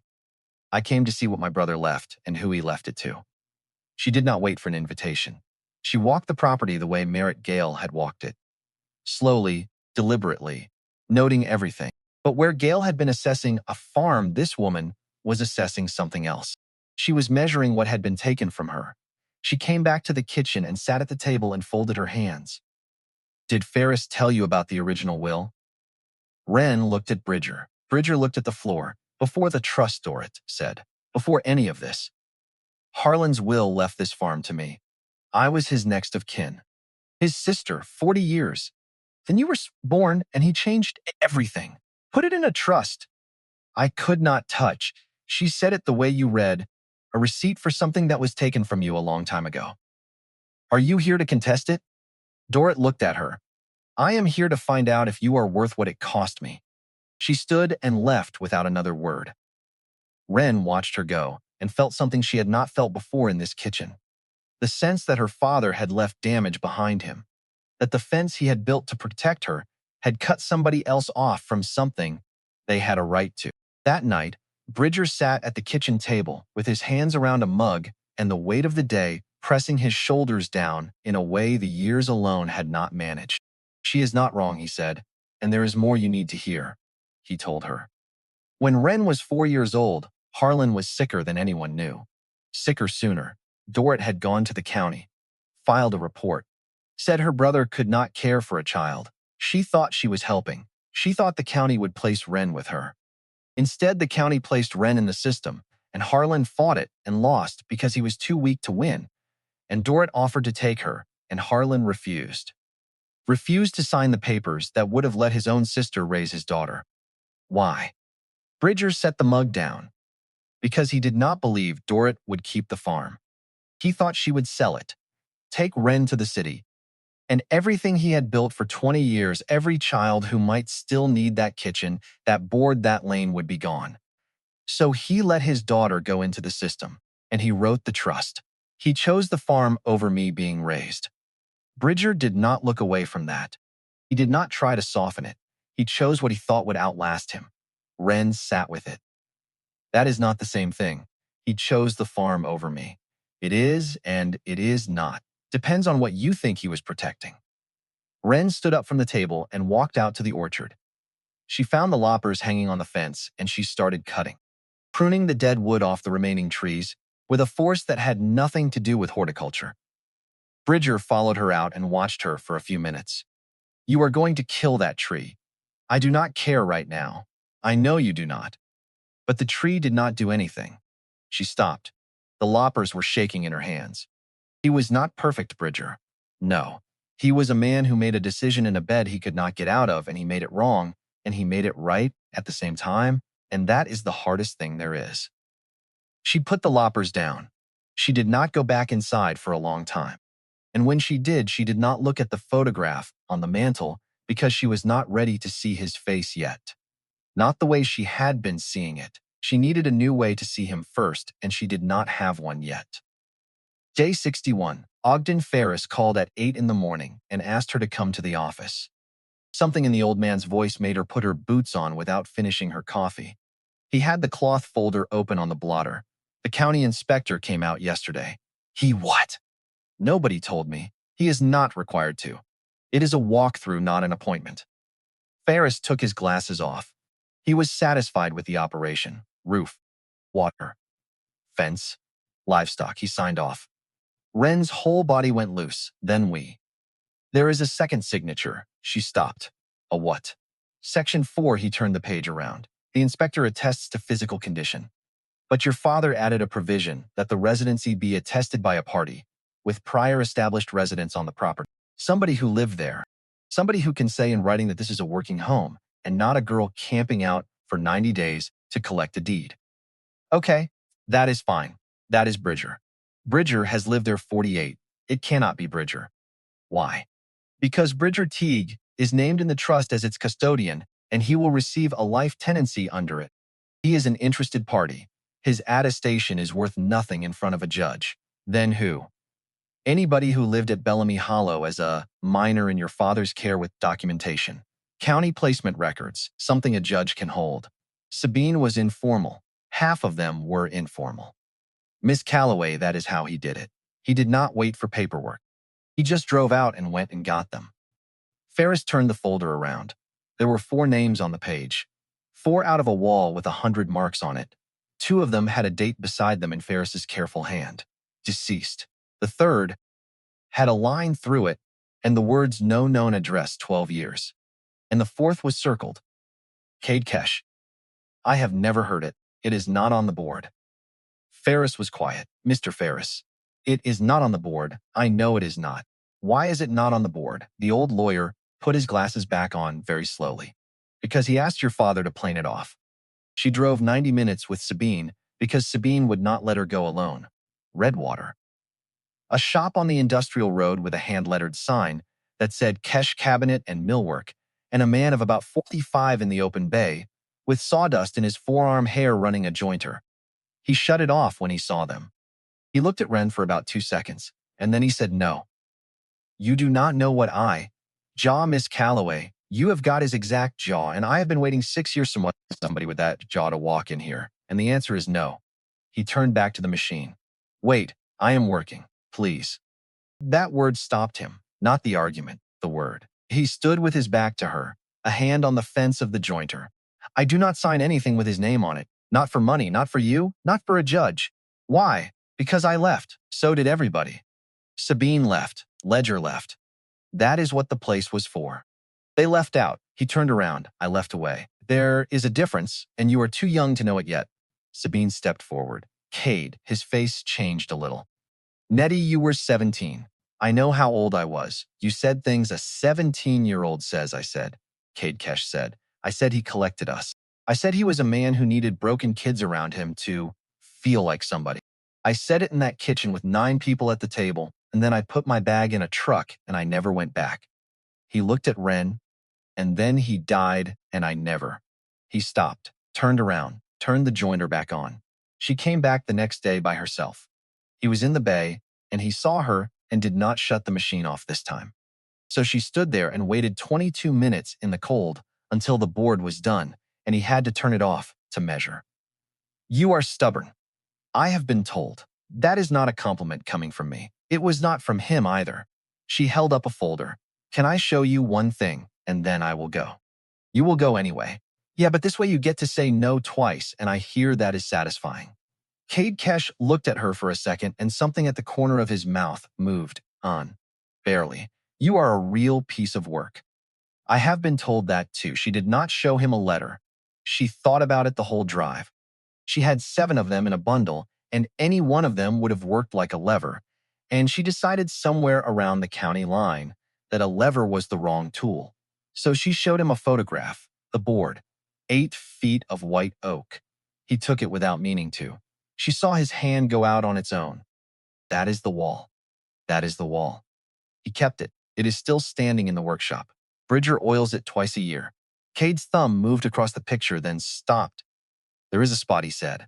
About 4 feet up left side, there is a bare patch. Yeah, planed down to clean wood. Wren's voice was very steady. Bridger says he did it the week after you left. Says father took the plane off the wall and did it himself and would not let anybody help. Cade stood in his own shop holding a photograph. He erased me. No, he planed my name off a wall. That is, you asked him to. I was 17, so was I, Wren said. 4 months ago, and people took me at my word too. You want to know why I really said it, Cade said. Why I called him a collector. She waited. Because I found out I was not the only one he was trying to save that year. There were 3 of us in the house, and Britt was one of them. Britt. The name on the board with no second date. Your father gave me the top bunk. He gave Britt the one by the window, and I woke up one morning and the bunk by the window was empty. He put the photograph down on the bench carefully. I was 17, and I needed somebody to blame for a kid who did not make it. So I blamed the man who was trying hardest. He set the photograph down. What do you want from me? A signature. On what? On a piece of paper that says a man raised me in that house before he died. 3 lines and a notary. And if I do not, then it goes to a company in 30 days, and there is no farm. She shrugged. And a 64-year-old man who sold his own ground to keep it goes and lives in a room over a workshop for the rest of his life, which is what he is doing right now. So I guess not much changes for Bridger. Cade's head came up. Bridger sold his ground 3 years ago, 19 acres. Paid the taxes with it. He never told anybody. He told me when I made him. Cade sat down on a stool and put his hands over his face. I sent money, he said, through his fingers. Wren went still, twice a year for 11 years. Cash, no name, to that lawyer's office with instructions to put it toward taxes. He looked up, eyes red. He never told you. He never told me. He would not. Cade's laugh had nothing in it. That old lawyer. God. And Wren stood in a cabinet shop in Redwater and did the arithmetic she should have done a month ago. 60 bales. Paid cash. No name, you bought the hay. Cade did not answer. Cade, you bought the hay. It rained on your barn. He said it was in the county paper. Sabine wrote it. He wiped his face with the back of his wrist. I read it 4 times at my kitchen table. And then I called a man I know. Then why will you not sign a piece of paper? Because a paper has got my name on it. So does hay if anybody asks the driver. That is different. How? Because I do not have to look at anybody when I write a check. It came out of him too loud and rang around the shop, and then there was nothing but dust settling in the light. He sat there. I said he collected us, he said quietly, in front of everybody. And I loaded up for a fight. 3 weeks I had loaded up for it. His voice went, and that man just went into the kitchen, did not say a word, made a sandwich and wrapped it in wax paper and set it on the table by my bag. For the road. He made me a sandwich for the road. Wren's chest caved in. How do you come back from that? Cade said. How do you knock on a door after that? You do not have to knock, Wren said. It is not locked. Has never once been locked. She waited. He did not move. So she put the papers on the bench next to the photograph and said the only true thing she had. I am not asking you to forgive him. I do not even think you are mad at him. Cade's jaw flexed. For what it is worth, and I have known this family for 4 months, so it is worth about nothing. I think you are mad at a 17-year-old kid who said something ugly and never got the chance to take it back. She picked up her keys, and that kid is still on that wall under a coat of oil. Bridger knows exactly where. She got to the door, Miss Calloway. She stopped. Does it have to be notarized today? The paper went in on day 79. 3 lines and a signature and a stamp faxed from a hardware store in Redwater at 4:51 in the afternoon. Ogden Ferris called the farm at 4:58, said one word, received, and hung up before Wren could answer because his voice had gone, and he was 70 years old and he had a reputation in that county to think about. 3 days later, Ferris called again. This time his voice was not shaking. It was careful. Dorrit Calloway has filed a petition with the county court requesting review of the trust instrument. She is arguing that the trust was amended when your father was medically incapacitated and may lack legal standing. Wren sat down on the kitchen stool. Can it stop the deed transfer? If a judge orders a review, yes. Will it hold? It will not hold. I was there when he wrote it. He was sick, but he was sharp. But it will take time. And time, Miss Calloway, is the one thing your trust did not give you enough of. Wren drove to Garland County alone. She found the address in a phone book at a gas station because Dorrit Calloway was not a woman who made herself easy to find. The house was small, white, a yard kept with the kind of precision that comes from having nothing else to tend. Dorrit opened the door and did not seem surprised. She seemed like a woman who had been expecting a knock for several weeks and had already decided how she would stand when she answered it. I am not here to ask you to withdraw, Wren said on the step. I am here to ask you what he took from you. Dorrit looked at her a long moment. Then she stepped aside, and Wren walked into a house that smelled like lemon polish and coffee that had been sitting too long. They sat at a kitchen table half the size of the one at Bellamy Hollow, and Dorrit told her. She told her about the year Harlan got sick, how she drove out 3 times a week, how she managed his medications and cleaned his kitchen and argued with his doctors, how she sat with him through the nights when the pain was worst and read to him from the newspaper because he wanted to know what was happening in the world even when he could not get out of bed to see it. And then how she found the amended trust on his desk one morning with the ink still drying and understood that 40 years of being his sister had been weighed against a baby she had only held twice and found lighter. He was wrong to do that to you, Wren said. Dorrit's hands went still on the table. She looked at Wren and something in her face shifted.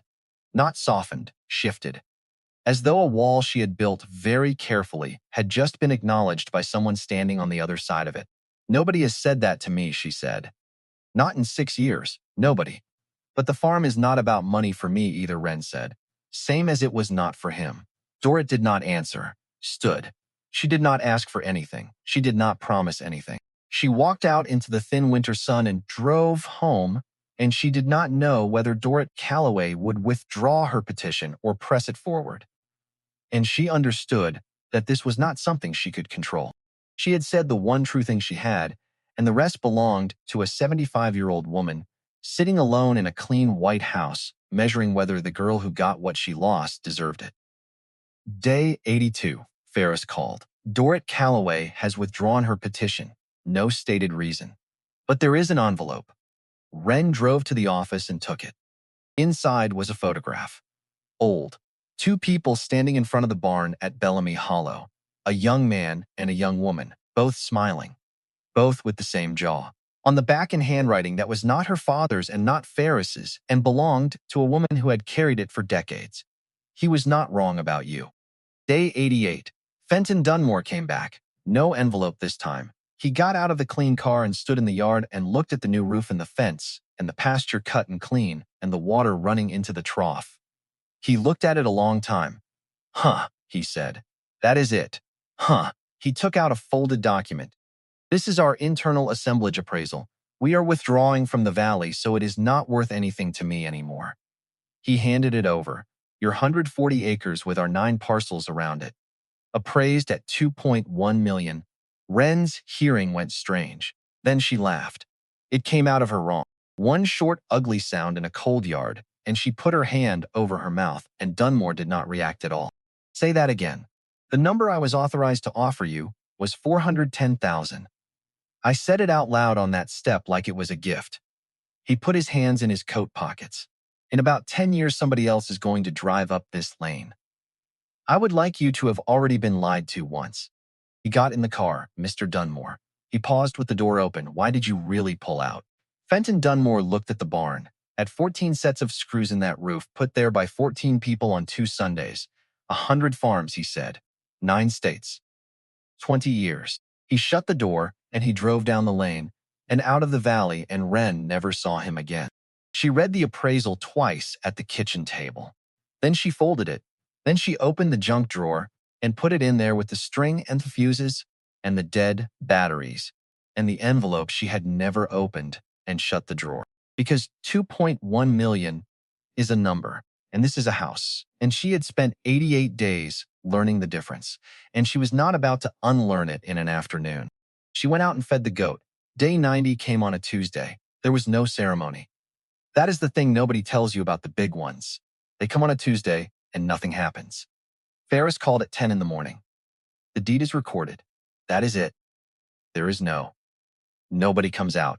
Nobody. Miss Calloway. She could hear him smiling 40 years down the phone line. It is yours. It was always going to be yours. Today, it is just also true on paper. She stood in the kitchen with the phone in her hand after he hung up. Bridger was in the doorway. He had been standing there the whole call, she realized. His hat in his hands. 64 years old, hat in his hands, in a kitchen he had kept warm for 6 years. Well, it is done, Bridger. It is recorded. They cannot take it. It is ours. The old man's legs went out from under him. Gently this time. He sat down in Harlan's chair by the door and put both hands over his face. And out of him came a long, broken breath. The kind a man only lets go of when somebody finally tells him he is allowed to.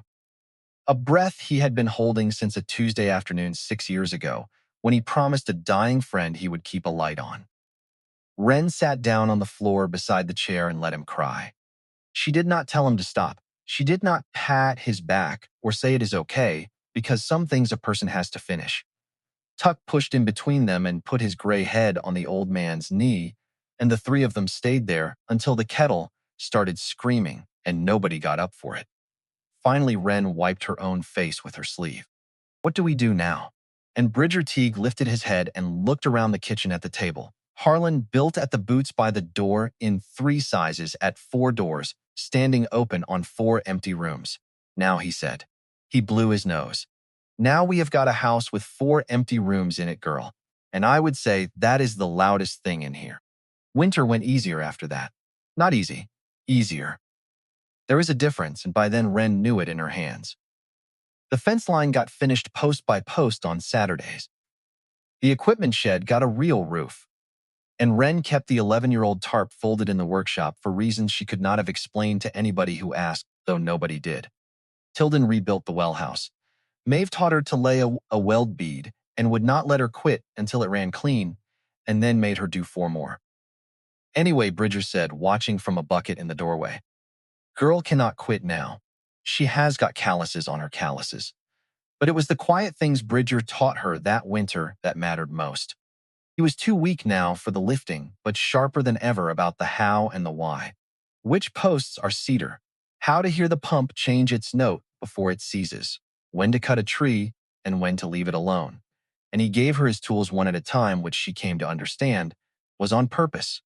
First, a hand plane, its handle worn to the shape of a grip that was not hers and never would be, but would teach her hands where to go. Then a whetstone and an hour spent learning to draw a blade across it until the edge would shave the hair off her arm. A dull tool is more dangerous than a sharp one, he told her. That is true of just about everything, girl. Tools and people both. He was handing himself down to her in pieces small enough to carry, and she took each one and learned where it went. In February, she found him at the fence and made a decision she had been circling for a month. You are moving into the house. I am fine over the shop. There is a stove out there from before I was born. It is a good stove, Bridger. You are 64 years old with a valve going bad, and you are sleeping over a workshop on my property, which I own, which makes it my business. He opened his mouth. And I am not asking. He looked at her. The corner of his eye went wet, and he covered it by taking his hat off and putting it back on. That is the first time, he said. First time what? First time anybody ever told me where I was going to live because they wanted me there. He picked up the wire stretcher. I will get my things Saturday. She took the front room downstairs and made it his. Moved the good chair in. Put a bed by the stove. He argued about it for 4 days and lost every argument. And on the 5th day, he stopped arguing and started hanging his coat on the hook inside the kitchen door instead of the one out by the shop. That was all. That was how she knew it took. One afternoon in late January, Wren was cleaning the workshop. Moving tools, oiling hinges. She needed to shift the oak board to get behind it and oil the wall studs to keep the damp out. She gripped the edges carefully, the way Bridger had shown her, and walked it forward 6 inches. And there on the wall behind where the board had stood bolted to a stud at about waist height was a metal box. Small, flat, painted the same gray as the wall so you would never see it unless you moved the only thing in the room heavy enough to hide it. She stood there with her hands still on the oak. The box had a lock on it, a good one, modern. And she knew before she reached for the steel key in her pocket that this was what it opened because her father had told her she would have to earn the finding out, and she had, and she had, and she had. The key fit. The lock turned with the clean sound of a thing that had been waiting to be opened by the right person. Inside was not money. It was not bonds or deeds or anything a bank would recognize. It was a notebook, leather-bound, small enough to hold in one hand. The cover was soft with use, and the pages were filled edge to edge in Harlan Calloway's pencil hand. She sat down on the workshop floor and opened it. Every page was a child. Not a record, not a file, a person. The first Bridger, Teague, came in March, 16, sleeping in the grain elevator behind Dawson's. Had not eaten in what looked like 4 days, but told me to. What he needs. Something to do with his hands that matters. Something that will not walk away from him. Gave him the fence. First thing he fixed was the gate latch, and he fixed it 3 times before he was satisfied. She turned the page. What I learned from him. That the ones who stay are not the ones who had nowhere else to go. They are the ones who decided this was the place they would stop running. She turned more pages. Sabine Doss came in November, 15, not speaking. Do not push her. She will talk when she has something she wants to say, more than she wants to be safe. Gave her the garden. She said her first word in this house to a tomato plant, and I pretended not to hear it. What I learned from her. That silence is not empty. It is full of everything a person is not ready to put down yet. Ledger came in angry. What he needs. A job that is harder than he is. Gave him the woodpile. He split a full cord in one afternoon, and I let him because a person has to put the anger somewhere that is not a person. What I learned from him. That anger is just love with nowhere to land. Page after page. Every child who had come through that kitchen. What they carried. What they needed. What they taught a man who most people thought had nothing to teach himself. And there were entries for the ones who did not make it too. Brit came in February. Small for his age. What he needs. More time than I have to give him. The entry after that was shorter than any other in the book. 3 lines in handwriting that had lost its steadiness. What I learned from him. That you cannot save everyone. That not saving everyone does not mean you stop. That the board is for all of them. Every name, especially the ones that hurt to read. She turned to the last page with writing on it. Wren, born here, came into the world angry and loud. She is going to need that. 3 weeks old and already has opinions about everything. Shark at the breast, fighter in the bath. Shark is going to be a word for this girl, I think. She fights everything that touches her until she decides it is safe, and then she goes all the way in. What I learned from her. That the best thing you can plant is something you will not be around to taste. Wren closed the book and sat on the workshop floor and did something she had not done once in all the months since she arrived at Bellamy Hollow. She laughed. It came up out of her sudden and clean, and it was not the ugly sound that had come out of her in the yard when Dunmore said 2.1 million. This was the laugh of a girl reading her own baby self described by a man who had known her for 3 weeks and gotten her exactly right. Angry and loud. She is going to need that. She carried the notebook into the kitchen, where Bridger was sitting by the stove with a cup going cold in his hands. Listen to this, she said, and she read him the entry. Shark at the breast. Bridger's face went through something she had never seen on it. Not grief. Not the careful holding he did when he talked about Harlan. He laughed, a sound so rusty she thought at first he was coughing. Lord, he said, Lord, that is him. He wiped his eyes, but he was grinning, and Wren was grinning. And for the first times since she had arrived at this farm, they were laughing about Harlan Calloway instead of crying about him, and that felt like a door opening that had been painted shut for 6 years. Read me Bridger's, she said. Bridger shook his head. You do not want to hear what that man wrote about a 16-year-old stealing from his coffee can. I already know that part. Read what he learned. Friend found the page. That the ones who stay are not the ones who had nowhere else to go. They are the ones who decided this was the place they would stop running. Bridger was quiet a long time. Then he said, well, he was not wrong about that either. Wren put the notebook on the shelf next to the photograph of the man holding the furious baby. She did not show anyone else. Some things belong to the house and the people in it and do not need to travel further than the kitchen. In March, a truck came up the lane on a Saturday morning that nobody expected. Cade Kesh got out. He did not come to the house. He went straight to the workshop, and he was in there 35 minutes with the door shut. And when he came out, he got in his truck and drove off without a word to anybody. Wren waited until his dust settled. Then she went in with the lantern. 4 feet up, left side, Cade. 5'11", came in April, left angry, and, underneath in fresh pencil a grown man's hand, came back. She stood there a long time and she found she was not looking at his name anymore. She was looking at the 8 feet of oak around it, at all that empty grain below the last of her father's entries. There was room on it. There was a whole lot of room on it.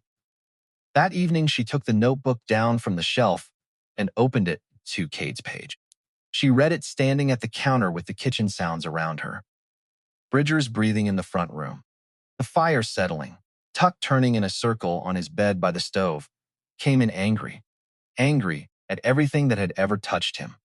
What he needs, time and something to hit that is not alive. Gave him the mallet and the chisel. First thing he made was a birdhouse, and it was terrible, and he was prouder of it than anything. What I learned from him, that some people have to leave before they can come back. Do not chase them. She closed the book. She did not tell Cade. She would not tell him. Some things a man has to come back to on his own terms. And this was one of them. Her father had known that about a 17-year-old boy with sawdust on his arms, and she understood it now about a 45-year-old man who still could not bring himself to walk through the front door. She said it that afternoon in the orchard, standing with the loppers half open. That is what I want to do. Bridger lowered himself onto an overturned bucket. What is that? I want to open it back up. She turned around. There are kids out there right now sleeping on benches getting shoved out of houses the same week they turn 18. And I know exactly what that bench feels like. I know the cold that comes up through it. She gestured at the whole place with the loppers. And I have got 140 acres and a green room and a whole family that knows how it is done. The old man looked at her a long moment, and his eyes filled, and he nodded. Then you had best go get a pencil, he said. There is room on that board yet. It took the rest of the spring and most of the summer to make it real. Sabine knew the county people from her hospital work and walked her through the licensing. Ledger knew how to fill out a form and made her redo 3 of them. A retired caseworker 2 towns over one more person who had passed through that kitchen as a frightened kid came back to help set it up right. They fixed the 2 spare rooms upstairs and the bunk room over the barn that had held so many before. Cora Lee put a jar on the counter at the feed store that stayed full, but the paperwork caught on something Wren had not expected. The county welfare office reviewed her application, and the director sat across from her in a fluorescent-lit office with a file open on the desk. Her file. Wren could see her own name on the tab, and the thickness of it told her things she already knew, but had never seen measured in paper. Miss Calloway. Your own placement history raises some concerns. Wren looked at the file. She knew what was in it. 6 placements before Netta. Behavioral notes written by people who had spent 15 minutes with her and decided she was difficult. A vocabulary of labels designed to describe a child who would not hold still long enough to be helped. The director turned a page. No stable placement, adjustment difficulties. And you are asking us to license you as a care provider. Wren sat forward in her chair. That file was written by people who never once asked me what I needed. They asked each other. They asked my caseworkers. They asked the foster parents who were tired of me. Nobody asked me. The director looked up. I know what a kid on that bench needs because I was one. I was one for 6 years, and the thing I needed was not a file and not a label, and not one more person writing adjustment difficulties in a box. It was a kitchen with a door that did not lock, and somebody who said you must be tired and meant it. Sabine was sitting beside her, 20 years of nursing, a license and a reputation, and the weight of a woman who had walked out of that same system and built a life the system never predicted. I will co-sign every piece of paper you put in front of me. I came through that kitchen. I know what it does. The director looked at the file, looked at Sabine, looked at Wren. The approval came 2 weeks later, conditional, supervised, but approved. Spring came up out of the ground, and so did she. She turned the garden over with her own hands and put in early peas and set the seed potatoes she had saved back in the fall. And the whole time her hands knew what to do. The knowledge came up out of them the way water comes up out of a pump that has been primed by somebody else years ago. Her body had changed all the way through. She had come up that lane in October, thin and gray and braced against the world.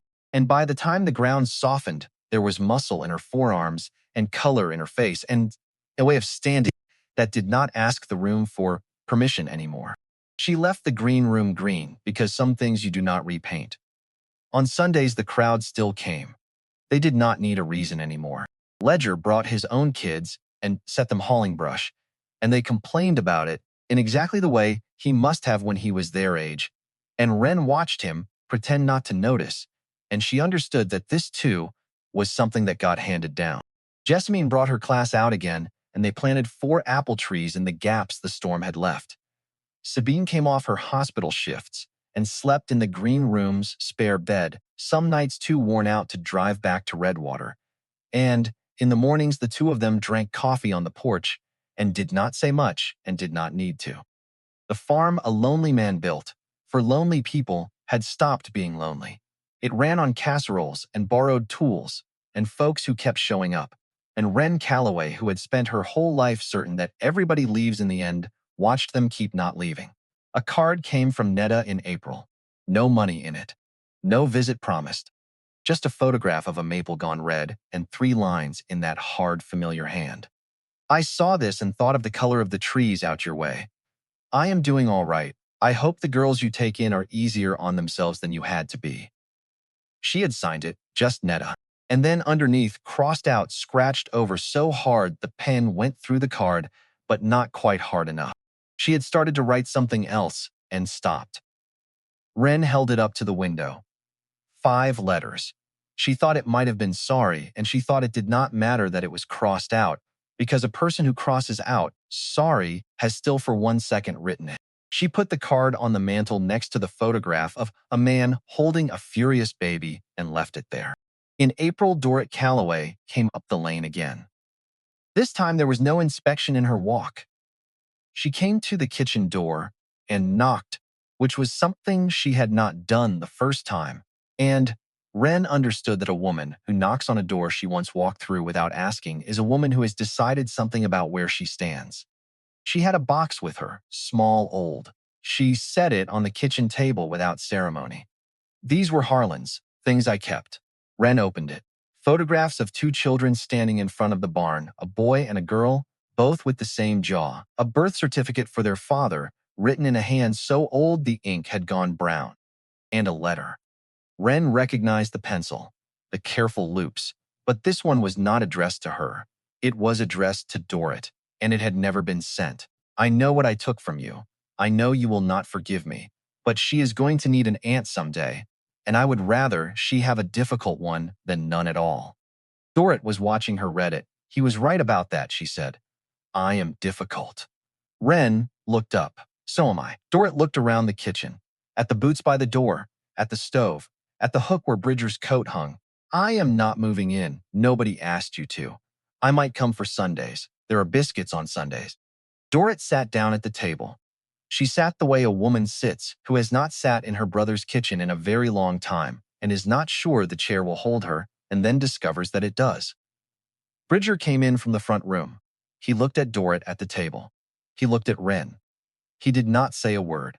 He got a 3rd mug down from the shelf and poured coffee and set it in front of Dorrit and sat down across from her.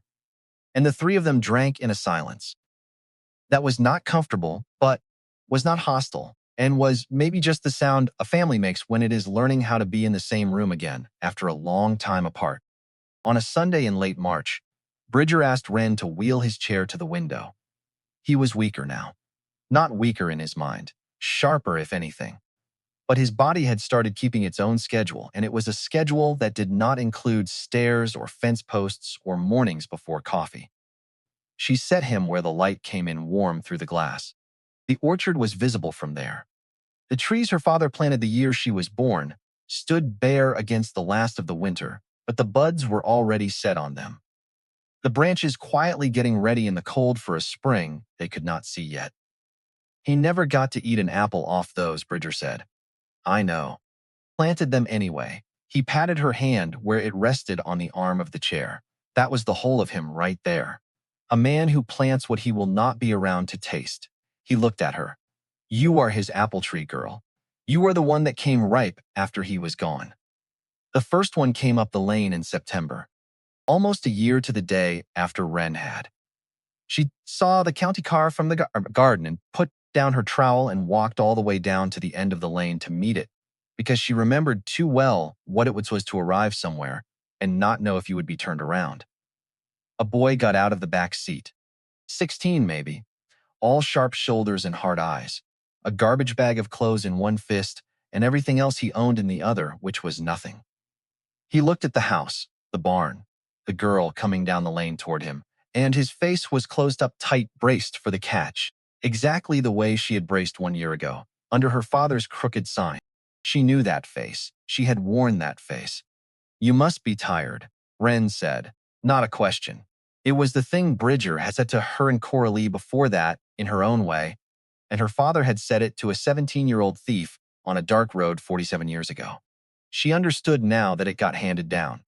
This thing, from one saved person to the next, not like a lesson, not like a debt, like a key. Come on up to the house. There is supper on and there is a room with your name on it. And nobody here is going to ask you a single thing you are not ready to answer. She started walking.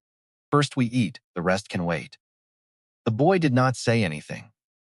But something in his shoulders came down half an inch and he followed her up the lane. And Tuck came off the porch, stiff and hitching on the bad leg, and walked him the rest of the way, leaning the whole length of his body against the kid's knee. Wren watched that old dog do for this boy exactly what he had done for her, and she had to look at the barn for a second. He ate fast that night, down at the far end of the table. He finished 3 minutes before anybody else, and then sat there with his hands in his lap, not knowing what to do with them, waiting for whatever came next. Nobody said a word about it, because half the grown people in that kitchen had eaten the same way once. Afterward, he stood at the sink stiff and asked what he owed, what chores were his, because he was waiting for the price of the meal to come due. Wren told him the breakfast dishes, and she watched him try to work out that this was all. That here the only cost of a supper was showing up tomorrow and doing the same for whoever sat down next. By midwinter, there were 3 of them. A brother and sister came in November, quiet and watchful. A girl of 17 came in December and cried for a week, and then one morning did not, and started helping in the kitchen instead. The green room got a bunk added to it. The house that had held one lonely old man and one old dog learned to hold noise again. Boots on the stairs. Arguments over the last biscuit. A radio going out in the barn. Bridger said it was the best sound in the world, and he was not wrong. He got stronger that year in the way that mattered. Not his body. His body kept its own accounts, but there was something in his face that had not been there before. He did not split wood anymore. He sat in the good chair by the stove with a mug and told 16-year-olds they were doing it wrong, which turned out to be a full-time occupation. He taught the boy to sharpen a chisel. He taught the girl who had cried for a week how to hear the well pump. And one afternoon in February, Wren came in and found him at the kitchen table with the whetstone and 3 kids around him, all of them dead silent, watching an old man's hands draw a blade across a rock. She stood in the doorway and did not go in because it was already happening without her, which is what he had been building toward the whole time. One evening in late September, 2 years to the month since she had walked up that lane with $19 in her sock. The house went quiet. The boy from that first September was asleep upstairs. Finally, after a week of not sleeping, Wren lit the lantern and walked out to the workshop, because a thing like this you do standing up. She held the pencil a while. She thought about a man on a porch step with a furious baby, about a metal bench and cold that comes up through your hips, about all the miles between those two things, and about a woman in a shelter with a bungee cord suitcase who said, "Whatever put you here, it is not the end of you." She thought about a notebook full of children written in pencil by a man who believed that every one of them had something to teach him. Then she found the line she had measured on the boy's first night and wrote underneath it in her own hand. Came in September with a garbage bag and nothing else. Braced for the catch. There is not one. She stood back and looked at 8 feet of white oak, 100-some names, 20 years of her father's handwriting, and now at the bottom, a little of hers. The man who had left her nothing she understood had left her everything that would not fit in a bank, a place to live in, a whole family made out of the people he had saved, a board with room on it still, and a way of standing at the end of a lane, so a frightened kid could see from a long way off that this time it was going to be all right. She blew out the lantern and walked back across the yard. The brass key was still on the leather cord at her throat where it had hung since she was 5 years old. Through every cold night and every bus and every locked door of her life, she stopped in the kitchen doorway and lifted the cord over her head one last time. She held it in her palm and felt the worn, smooth face of it warm from her own skin. There was no need to wear it anymore, because you do not carry the key to a house you live in. There was a nail by the door, an old one, right at eye level, for somebody about the height of a scared teenager. She hung the key on it where the kitchen light would catch it, where the next one to come up that lane would see it the second they walked in and understand, before anybody said a single word to them, that they had reached the somewhere good and that the door was already unlocked and had been all along. She left the porch light burning when she went up. Bridger had kept it lit 6 years for one girl who might never come. She would keep it lit now for whoever was still out there in the cold, not knowing yet that somewhere good was waiting on them. Then she climbed the stairs to the green room and she slept. Harlan Calloway let a whole town believe he was a failure. He let his own daughter believe it, because that was the only way to keep what he wanted her to have, which is the first thing this story is about. What a person is worth is not the same as what people say about them. Some of the best among us do their finest work where nobody is clapping, and they never find out that it counted. The second thing is about the kind of debt that goes the wrong way. A boy at a kitchen sink asks what he owes for his supper because he has never once been fed for free, and the answer he gets is the whole of it. You do not pay me. You pay the next one. Real kindness runs forward. Anything that runs backward is not kindness. It is a bill. And the third thing is about a girl who spent her life believing that wanting something was the first step toward losing it. What healed her was not the land. It was opening her hands one more time in front of people and not being punished for it. A closed heart is a safe heart, but nothing grows in it. Somewhere tonight, there is a young person sitting on a cold bench doing arithmetic, certain that they came from nobody. They did not. Almost nobody does. And an old man planted apple trees he knew he would never taste, because that is what you do for the ones who come after you. You leave the porch light on.